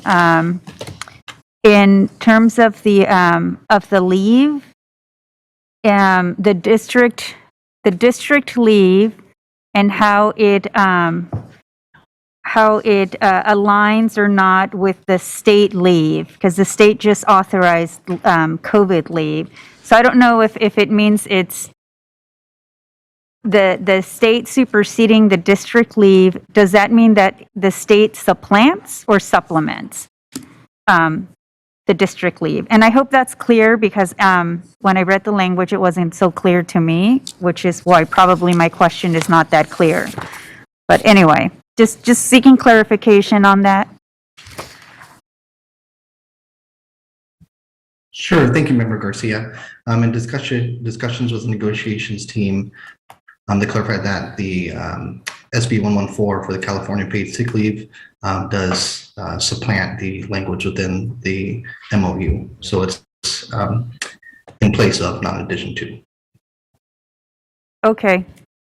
And related to the public comment, that is, that'll have to go through the proper channels,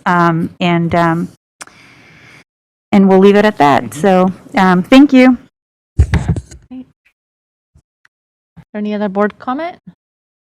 All right, so tonight we're going to ratify the agreement between Sac City. Oh, Member Morosky? Hi, thank you. So I'm so happy to be here and just recognizing our hardworking staff and those who got fully vaccinated, and it's a real testament to them protecting themselves and their community, and I'm just super happy that we can do this agreement. I just wanted to ask one clarifying question about, so if you're fully vaccinated by a certain time, then you will get one amount, and then fully vaccinated by a later time, you will get a different amount. Do I understand that right? Correct, Member Morosky. Okay, so it's one or the other. Yes. Okay, thank you very much. Thank you. Sorry, I started talking and yawning at the same time. I apologize. All right, so tonight we're ratifying an agreement between Sac City Unified School District and SCIU Local 1021, the district's labor partner that represents many staff who provide services that benefit students, including bus drivers, bus attendants, nutrition services staff, custodians, and our instructional aides. We support the well-being of all of our students and all of our staff, and we recognize and appreciate the invaluable and essential work of staff to keep our schools open, safe, and serving our students during the COVID-19 pandemic. At this board's direction, the Sacramento City Unified School District has made extraordinary efforts through the collective bargaining process to reach an agreement that provides one-time stipends for staff that provide important services to our students this year. And every year, I should say. The signed agreement provides the following: a leave for staff who need to take time off due to COVID, a stipend for staff who are fully vaccinated, and an additional stipend for those who attend work for scheduled shifts on Fridays, Mondays, and Tuesdays after a holiday to mitigate the COVID-19 related staffing shortage challenges. I am so glad that this agreement was reached and it is ratified with this board action tonight. And I also just want to acknowledge that through the collective bargaining process, the district has also offered an additional stipend for bus drivers, bus attendants, and nutrition services staff in recognition of the important direct services provided for students. The proposed additional stipends for bus drivers, bus attendants, and nutrition staffs was actually rejected by our labor partners. And so I'm hoping that we can continue working continuously with our SEIU labor partners. And I just want to thank SEIU and our district staff for making this happen.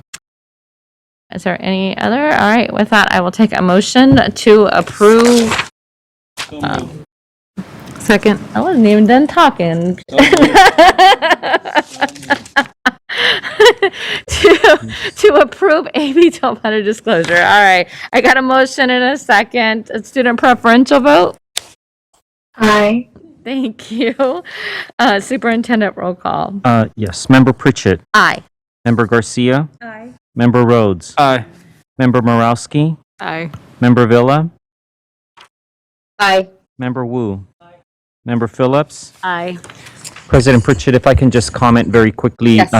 You mentioned it, but I also just wanted to reiterate that we did include as part of this MOU in recognition of some of our staffing shortages that have impacted us and everyone else. This idea that we know that we need our employees to really focus on trying to serve our students, particularly on Mondays, on Fridays, and on Tuesdays after the holidays, which are days that we continue to see increased absences.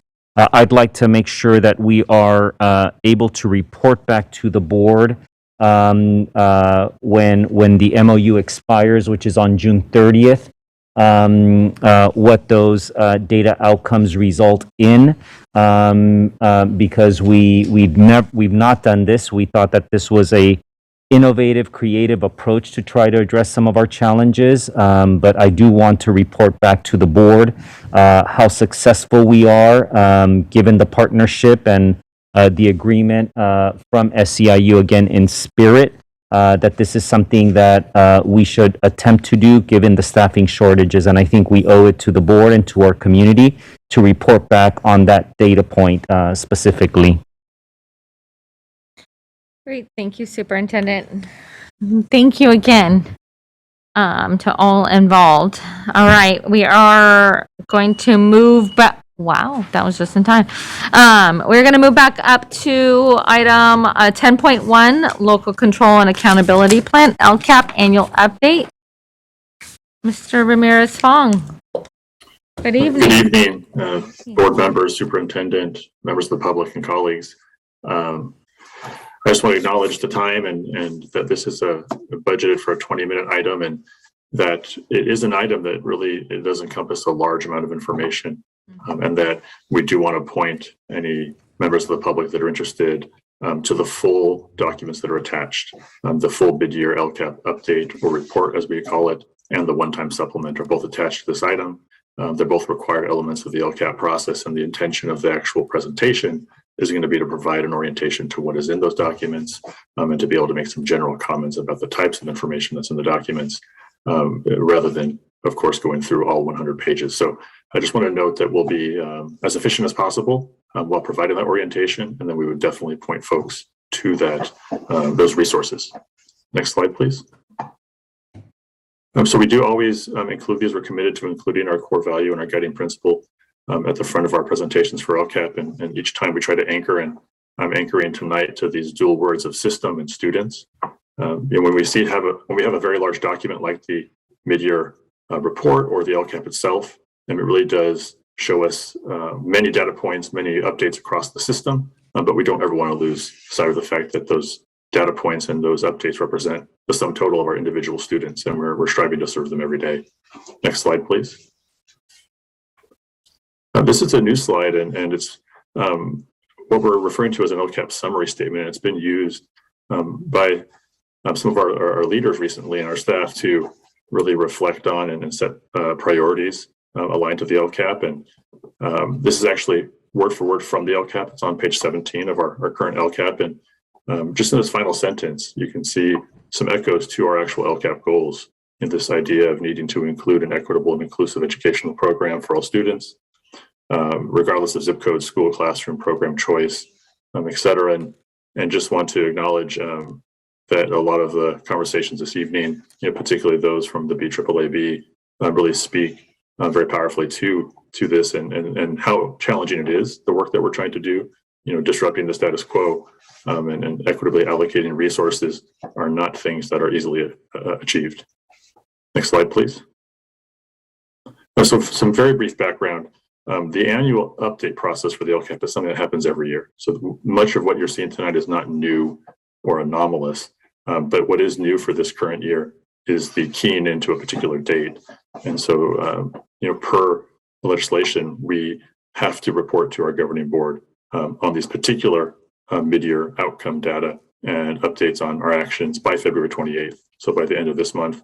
And then also there's a unique document called the supplement to the annual update that we're including, and that will be actually part of the final LCAP package in June. And so we're here presenting on some of the same information you'd find in any normal LCAP a little earlier than it might be in some cases. And so some of the data you'll see will be to date data that will certainly then be updated as we go to the final LCAP in June. Next slide, please. So some very broad overarching thoughts. When you look at any mid-year data, you're always looking at it in the context of when it's being provided. So looking, for example, at the percentage of students who have completed their FAFSA in February or January is very different than being able to report that in June or May. And so we're going to expect to see lower numbers, and that number will grow. But in particular for this year, we're looking at impacts that are connected to the pandemic. And so when you talk about the implementation of actions, we've heard tonight about the staffing shortages and the impacts that are exacerbated, both by the surges and by the ongoing pandemic. That's created breaks in our data. We've heard that as well. The difference in absenteeism and suspension rate we talked about at our presentation last meeting, and really looking at all the different ways we've had to look at data in context and be able to understand what it is and what it isn't when you look across the years. So just some overarching thoughts. Next slide, please.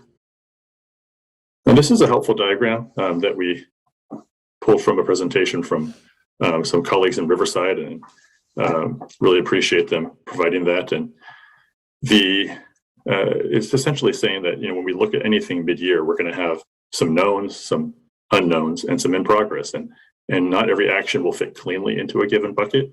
When you talk about metrics, some of our most recent knowns are the end of year outcome data from 2021, which was not available at the time the LCAP was adopted. In other cases, it's some mid-year data for data that we can pull mid-year. In other cases, we're still in progress of implementing something, and we'll have it later in the spring. So it's just really important to see that when you're mid-year, not everything's going to fit cleanly into one bucket. Next slide, please. And similarly for our actions, it's fair to say that most LCAP actions are in progress because they are, big pieces of work that we're moving forward annually. But there are some where pieces are in progress and other pieces are not yet started. And some of that's COVID related, some of it's not. And then for very, rare cases, we might have completed something that was only an early year action. So just again, for the mid-year update, we're going to then provide additional updates on what's happening throughout March, April, May, as we get closer to the end of the year. The next 10 slides, as we get into them, are really designed to provide a sense of what's in the mid-year update. And it includes some reference slides that I won't spend a lot of time on, but they're there really for readers who may not have seen past presentations and seen the goal statements or some of the list of actions and metrics. So the board has seen some of those slides in the past presentations, and they're there for reference. And we're looking in particular at goals 1 and 2 from the LCAP and some representative metrics and actions from those goals, because of course it'd be too exhaustive to go through all of them. So I will skip over a few of the slides briefly, and then stop and linger on the slides that are showing the content of the mid-year update. Next slide, please. So here we have goal 1 for those that may have not seen it before, and it's really focused on college and career readiness, and this aspiration that 100% of all of our students will graduate college and career ready. Next slide, please. And again, the reference slide for the metrics that are incorporated into that goal 1 area for this current LCAP. Next slide. So here is just some high-level examples of the data that's in the mid-year update.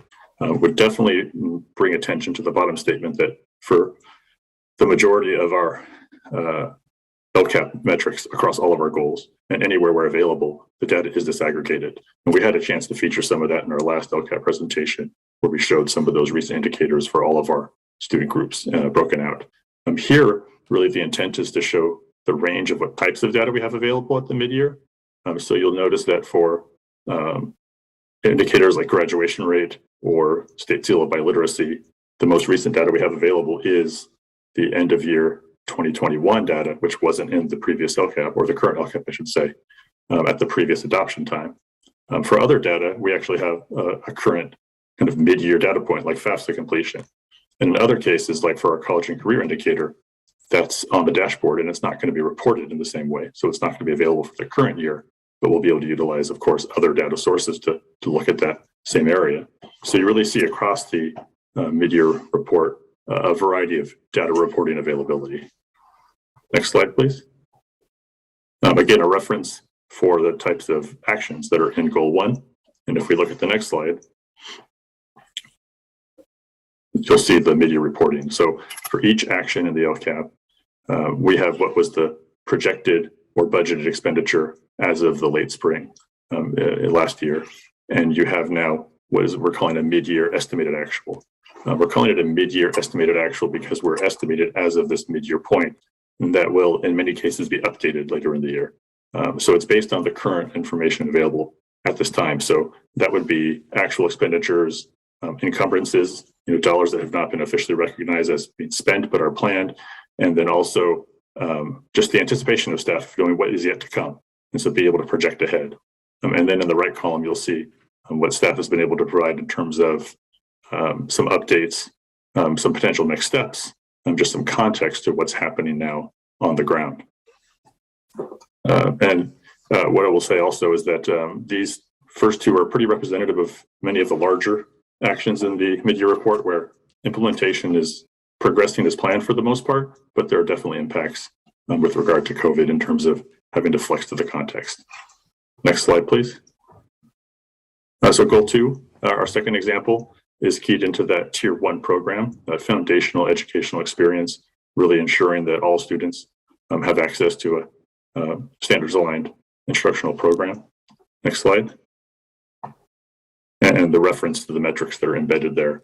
And as we go to the next slide, we'll stop here and again see some of the range of what is available. And here you see some of the kind of historically included metrics like English language arts, state assessment. We don't have that as a mid-year update because it wasn't offered most recently in the last year. And we're awaiting that next administration. Of course, we then have some things that we're updating from the previous year, like the advanced placement rates, some in progress data, like our reclassification rate, and then new data that we have added in the most recent LCAP that we're bringing online, like least restrictive environment. And again, for the full mid-year report that's attached, where possible, we have that disaggregated data. Next slide, please. And again, a reference slide for folks that may not have seen it, the types of actions that are inside of Goal 2. Next slide. Just note a typo here that should say Goal 2 actions. Here you can see going to the right, some of the updates for the implementation, particular numbers of staff trained. If you look at our theater arts and social emotional learning pilot program, being able to quantify the number of classrooms. So really across the various actions, staff have been able to provide some, in many cases, detailed updates as to where things are at, through about January into early February. Next slide, please. So this slide summarizes the change in the overall budget projections from where we were in the late spring to where we are here in January, February.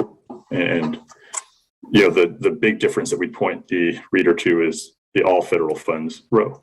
And following all of our conversations in the fall around ESSER 3, that shouldn't be a surprise. We have received a significant amount of federal funding, one-time federal funding, in the last several months, going back to the fall that happened after the adoption of the LCAP.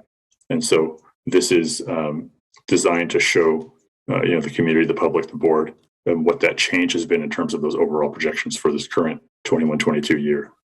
Next slide, please. So the next few slides are just some background on what is in the supplement now. So we're now stepping from the annual update, which is that kind of typical information that goes into an LCAP, to this one-time document called the supplement. And what that supplement is really oriented towards is looking at these additional sources of state or federal funding and looking at some implementation updates and some engagement. And so here on this first prompt, it's really keyed into how we are or have engaged or will engage with our partners around these other funds and You can see here a table that we've provided showing some of the additional funds, and these would be in addition to the ESSER 3 grant funds that we've already had a lot of reporting on, and we'll talk about later in this presentation.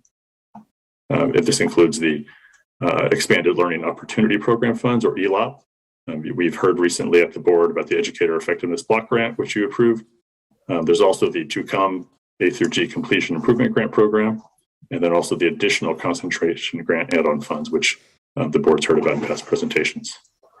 Next slide, please. Prompt 2 is really keyed into the specific use of the additional concentration grant add-on funding. So we'll talk about that in a moment. And then prompt 3 talks about how we've engaged around the one-time federal funds. And so that is, again, going to be an opportunity for us to point to the ESSER 3 process. Next slide, please. And then last, but not least for the background, prompt 4 really looks at the implementation of how we're doing with regards to our status in the ESSER 3. And then that last prompt 5, is a holistic question over how are we using all of our fiscal resources in alignment with our plans. They key that into the LCAP and then also our return to health plan. Next slide, please. So for prompt 1, we really are pointing to being able to build upon some of the past engagement we've done. Also talking about, this engagement that is to come.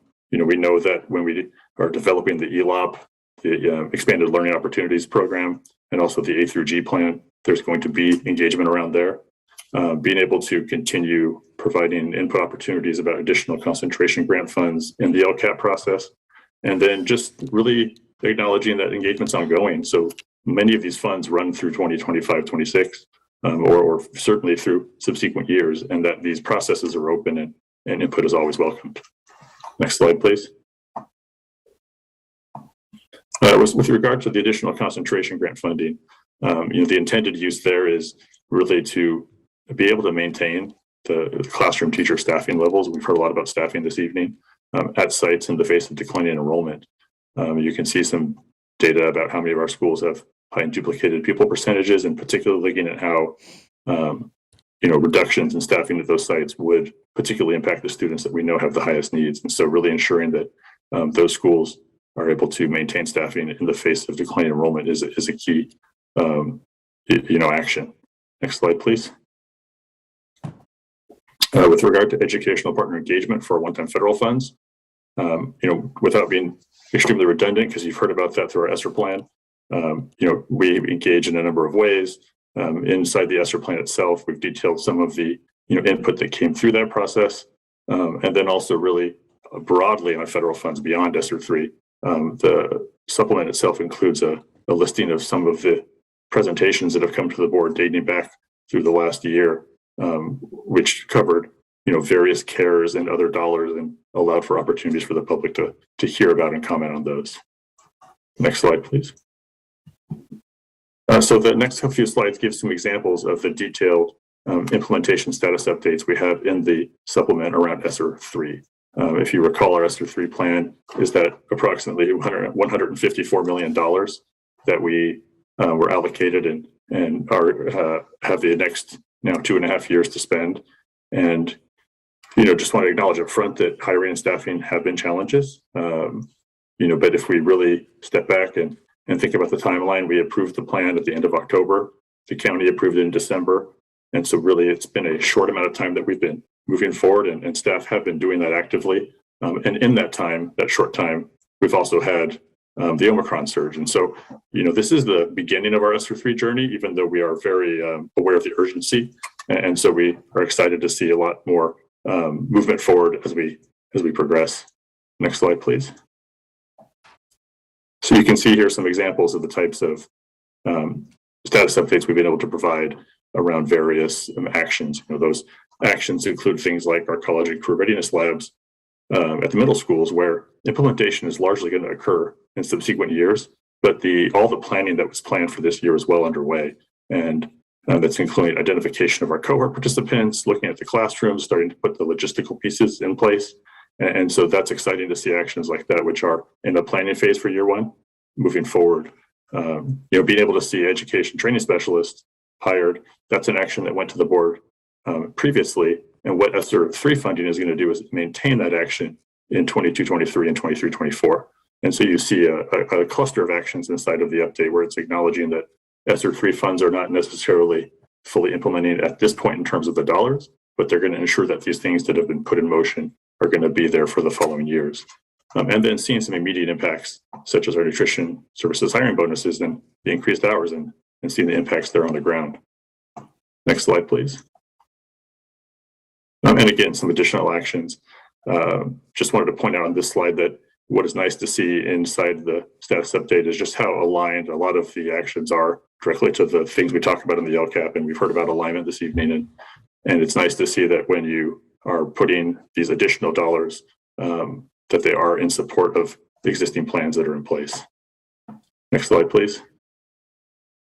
And that really leads right into prompt 5, which is how are we using all of our resources, whether it be one-time federal dollars, our standard LCAP dollars, new concentration grant funds, in alignment with plans. And what we've done inside the section, inside the supplement, is really point to a few of the key steps along the way. And going back to April, there was some nice pillars established in the guiding principles from business services around some of our cares and other dollars. And that led into June, where we had a framework presented by the Academic and Student Support Office, where they laid out the type of actions that would be in service of students in the coming year. And then that itself led into the ESSER 3 plan, where a lot of those actions from the June presentation were directly built and extended. And then that's all kind of been nice to see come through other plans as well, where we see the recruitment and retention focus and our educator effectiveness block grant come in and address some of the issues that we've heard identified as needs over time. And ongoing, the LCAP and our return to health plan will continue to guide us. Next slide, please. So for next steps, just want to reiterate that the annual update information that is in the mid-year report, it will be updated further. So as more data becomes available, expenditure projections change, and more implementation status becomes available, that will work its way into the final LCAP. And the supplement itself is going to be included in the final LCAP package, so that document does live on in time. Next slide, please.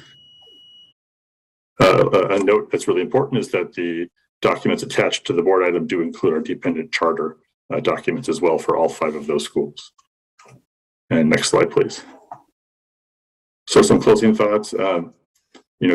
Just wanted to note that the COVID-19 pandemic is something that does get referenced, because in the particular, we're talking about data and you're talking about implementation status. It is hard not to see the implications and impacts across the board.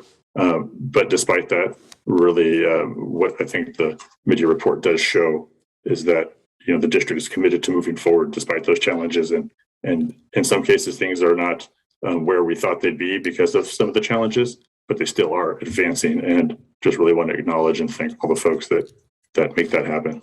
So that is the last slide, I believe. If you go to the next slide, I believe it is an opportunity for questions and answers. Perfect. Thank you, Mr. Ramirez-Fong. Do we have any public comment?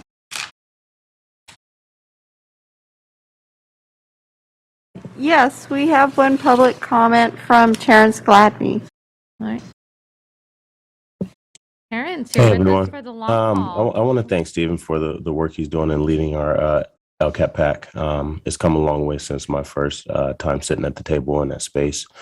And one of the sentiments I want to uplift from our space is really just we see an opportunity and a need for staff, for our board, to really just be proactive, right? We say, oh no, the pandemic's here.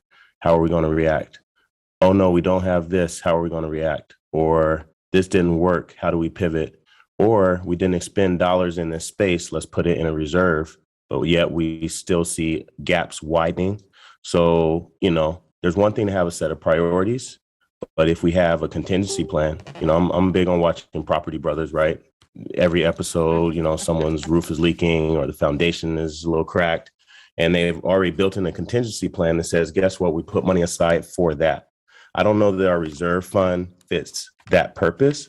I think it fits some other unstated purpose, but it's not for redirecting dollars to the needs of our scholars, right? So in a given year, when Stephen was talking about mid-year updates and mid-year assessments, that's what we're looking towards is what is our plan A, B, C, what is our good, better, best plan, so that even if we end up with extra dollars, then we can start to really attack some of the additional needs and not do things like in the middle of a school year, start considering cuts to sports and things that are really necessary for the social and emotional well-being of our students that really bring students in the building, especially when we're in the trend of losing students. The things that are critical and make a student want to just start by showing up at campus is what allows us to layer on the other services that build them into productive citizens. So let's just be a little bit more mindful in our planning.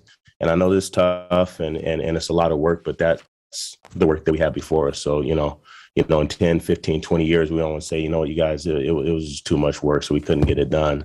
And then we see these scholars walking along the street and wondering, how we failed them when we know today where the opportunities lie. So thank you, Stephen. Thank you, Terrence. Do we have any additional public comment? No, that was it. All right, I'll open up for board comment. Member Garcia? Yes, thank you. Thank you, Steve. I did hear some of your presentation yesterday at DLAC, so it was good to get a little bit deeper into the information in our packet. I just do have a couple of questions, just sort of general questions. We do have, I see that we have sort of goals set in terms of percentages. The one that I'm going to mention is the A through G completion. We have it at X%, right? That's our goal for that X% of our students are complete A through G courses, et cetera. But we're also getting the A through G implementation grant. So I'm wondering, does that give us the opportunity to have either higher goals, more aggressive goals? Just how does that feed into the goals that are in the LCAP? And then I have a couple of other questions. Well, we certainly always have the ability to, evolve, modify our goals. That's something that is kind of a fundamental part of the LCAP is we're able to constantly improve, evolve it based on, what's really happening at the district level. I can't speak as specifically what might or will happen with the A through G grant, but I think the point you're making is if we know that we're going to have a more robust effort in any area, it certainly is worthy of us reevaluating our goals in that area. And then also how we articulate our actions and whether or not there's new metrics that we can actually incorporate that might be more nuanced and better measure. With A through G in particular, we know that some of those 9 through 12 indicators have longer tails. If we're putting our efforts, let's say at the 8th and 9th grade transition level, then we'll see that really impact, 3-4 years down the road. Whereas if we're doing something where we're boosting into the 11th grade class, we might see that more rapidly. And so those are all those considerations we can certainly make. Excellent. And I did see the Rosa Parks middle school, I guess aligned with Luther Burbank. So that's exciting stuff. I did have another question about, this one may be for the superintendent. Just two questions in the interest of time. There's one priority in the LCAP. It's the parent leadership pathway workshop participation. So this is like I guess what comes to mind is like parent university in terms of how to become comfortable in being an active volunteer, not only at the school site, but at the district. But I didn't see, and maybe this is going to be a recommendation for the next sort of reiteration of the LCAP. I think when our parents go through something like that, they should complete the pathway with also being ready to volunteer at a school site, meaning that fingerprints are taken and all that stuff is covered. So it's almost like part of the incentive or part of the benefit of participating in that pathway. I do see a separate small allocation to fingerprinting, and I know that we've, even during difficult times, we really fought to keep that because we felt it was really important for many of our parents who may not be able to pay for that process and get cleared so that they can go volunteer in our classroom. So it's just something that I thought we might be able to like tighten up a little bit. And then before my last question to the superintendent, a lot of these projected expenditures and estimated actual expenditures, there's a big gap. So because we didn't expect Omicron, right? So there's a lot of delay in the work because we've just been surviving in terms of trying to keep the doors open. So the hiring hasn't been as fast. Even when we're trying to hire the capacity, the workforce isn't there. So I think I just want you to sort of clarify for us that even if we have unspent funds in the LCAP, those dollars they don't go to the general fund. We don't spend them elsewhere. So they stay with the students that are generating those dollars, and they stay, if you will, with the LCAP moving forward. So can you clarify a little bit about what happens to the unspent dollars? Because I think we're going to see a lot of unspent dollars, and it's not because we're not trying to spend them. It's just that it's been really hard to spend them, and it's happening all over California with other districts too. So. Yeah, what I can offer, and then I would certainly defer to others if they want to expand.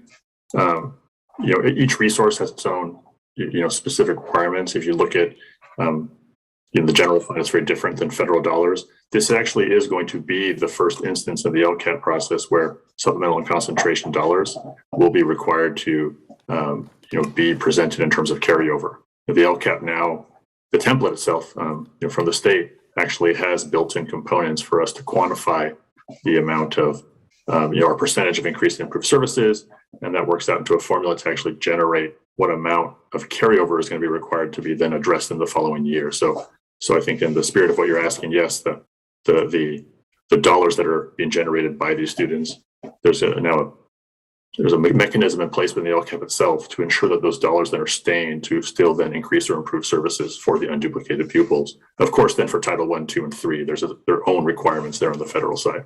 Right. Okay. And then my last question, it's for the superintendent. I saw the summer school.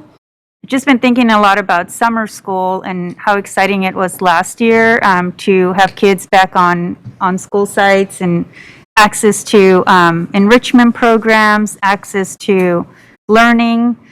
And I can't imagine what it's going to look like this year. I feel like our workforce is burnt out. And just trying to figure out how do you even ask teachers to teach in the summer when this is like the third year of just brutal teaching. And so wondering what kind of programs might be available that still not only support our students with enrichment opportunities, but also help accelerate their academic learning. So just really trying to think about what summer might look like. Thank you for the question. I did want to comment on a couple of other things, Member Garcia, based on your questions and comments. Just want to remind our board and our community that at the last board meeting, we did present to you the latest update with respect to where we stand with some of the information that Mr. Ramirez-Fong presented. In some of the expenditures, you can see that we have not filled every single position that we had allocated for.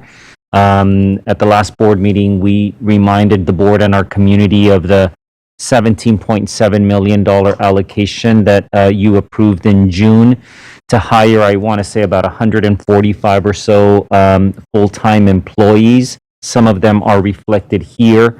I believe that at the time we had filled about 55% of those positions were already in February, almost March. So your point is well taken. And we, while we are going to continue to strive to fill those vacancies, we know that at some point the funds will expire and we owe it to the board per your direction to us and the resolution that you passed indicating that one-time funds should not be used for ongoing expenditures, that we do have to come back and continue to provide updates to you on those positions. In terms of summer school, I think you make a very valid point, Member Garcia, and that's going to require a real careful assessment because, as you know, throughout the pandemic, we also relied very heavily on our community-based organizations who operated our learning hubs during the school closures, that entire period.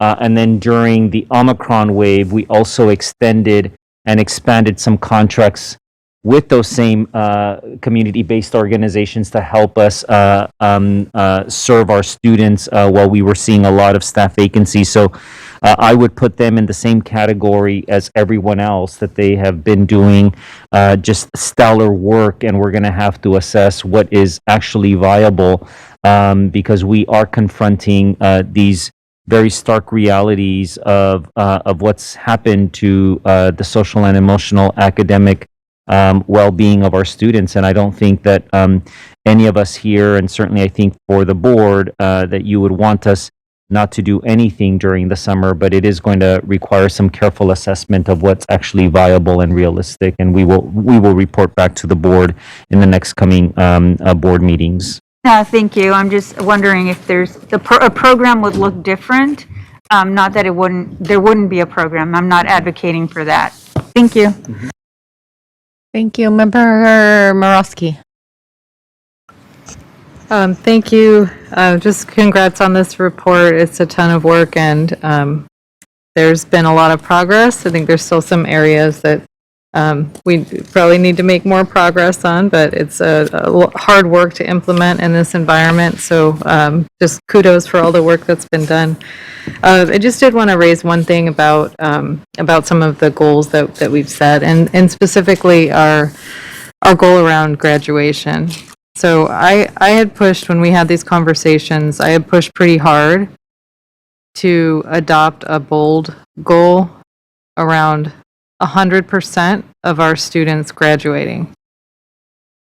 And we added on to that they graduate with, a post-secondary plan, right? So I'm still not seeing in our strategies, and maybe this is, a bigger conversation, but it's one that I want to raise to my colleagues, because I had thought when we talked about this goal that we would really take it seriously and be thinking about, it's kind of a paradigm shift of what do we have to do to ensure that that we leave no one behind. Like, that looks very, very different from what we're doing now. And even though all of this work is amazing and all of it is valuable and all of it is helping, but at some level it's like we can't say, oh, we have a goal, and then in 2 years we're still going to be leaving 1 in 10 of our Black and African American students behind with no high school diploma. Like, I would like to see us all think bigger about how we can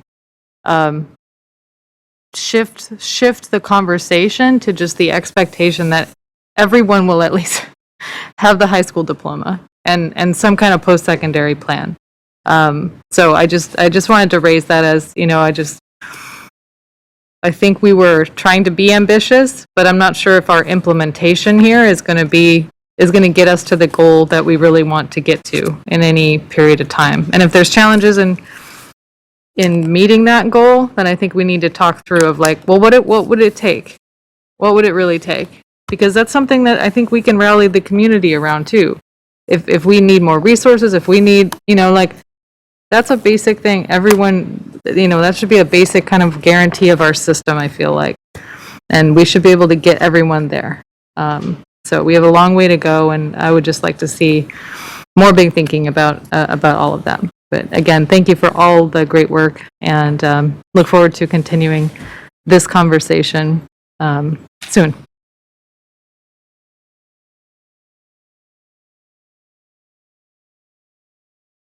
Mike was on mute. Sorry. Thank you. I agree with all of my colleagues. I thank you so much for all the hard work that is put into this.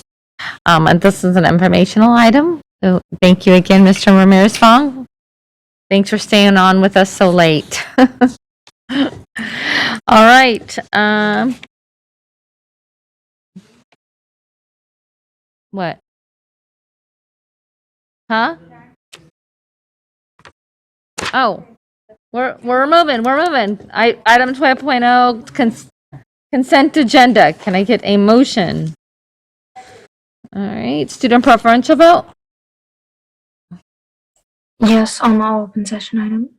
Thank you. Superintendent, roll call? Member Pritchett, Aye. Member Garcia, Aye. Member Rhodes, Aye. Member Morowski, Aye. Member Villa, I don't think she's on right now. Member Wu, Member Phillips. Aye. All right.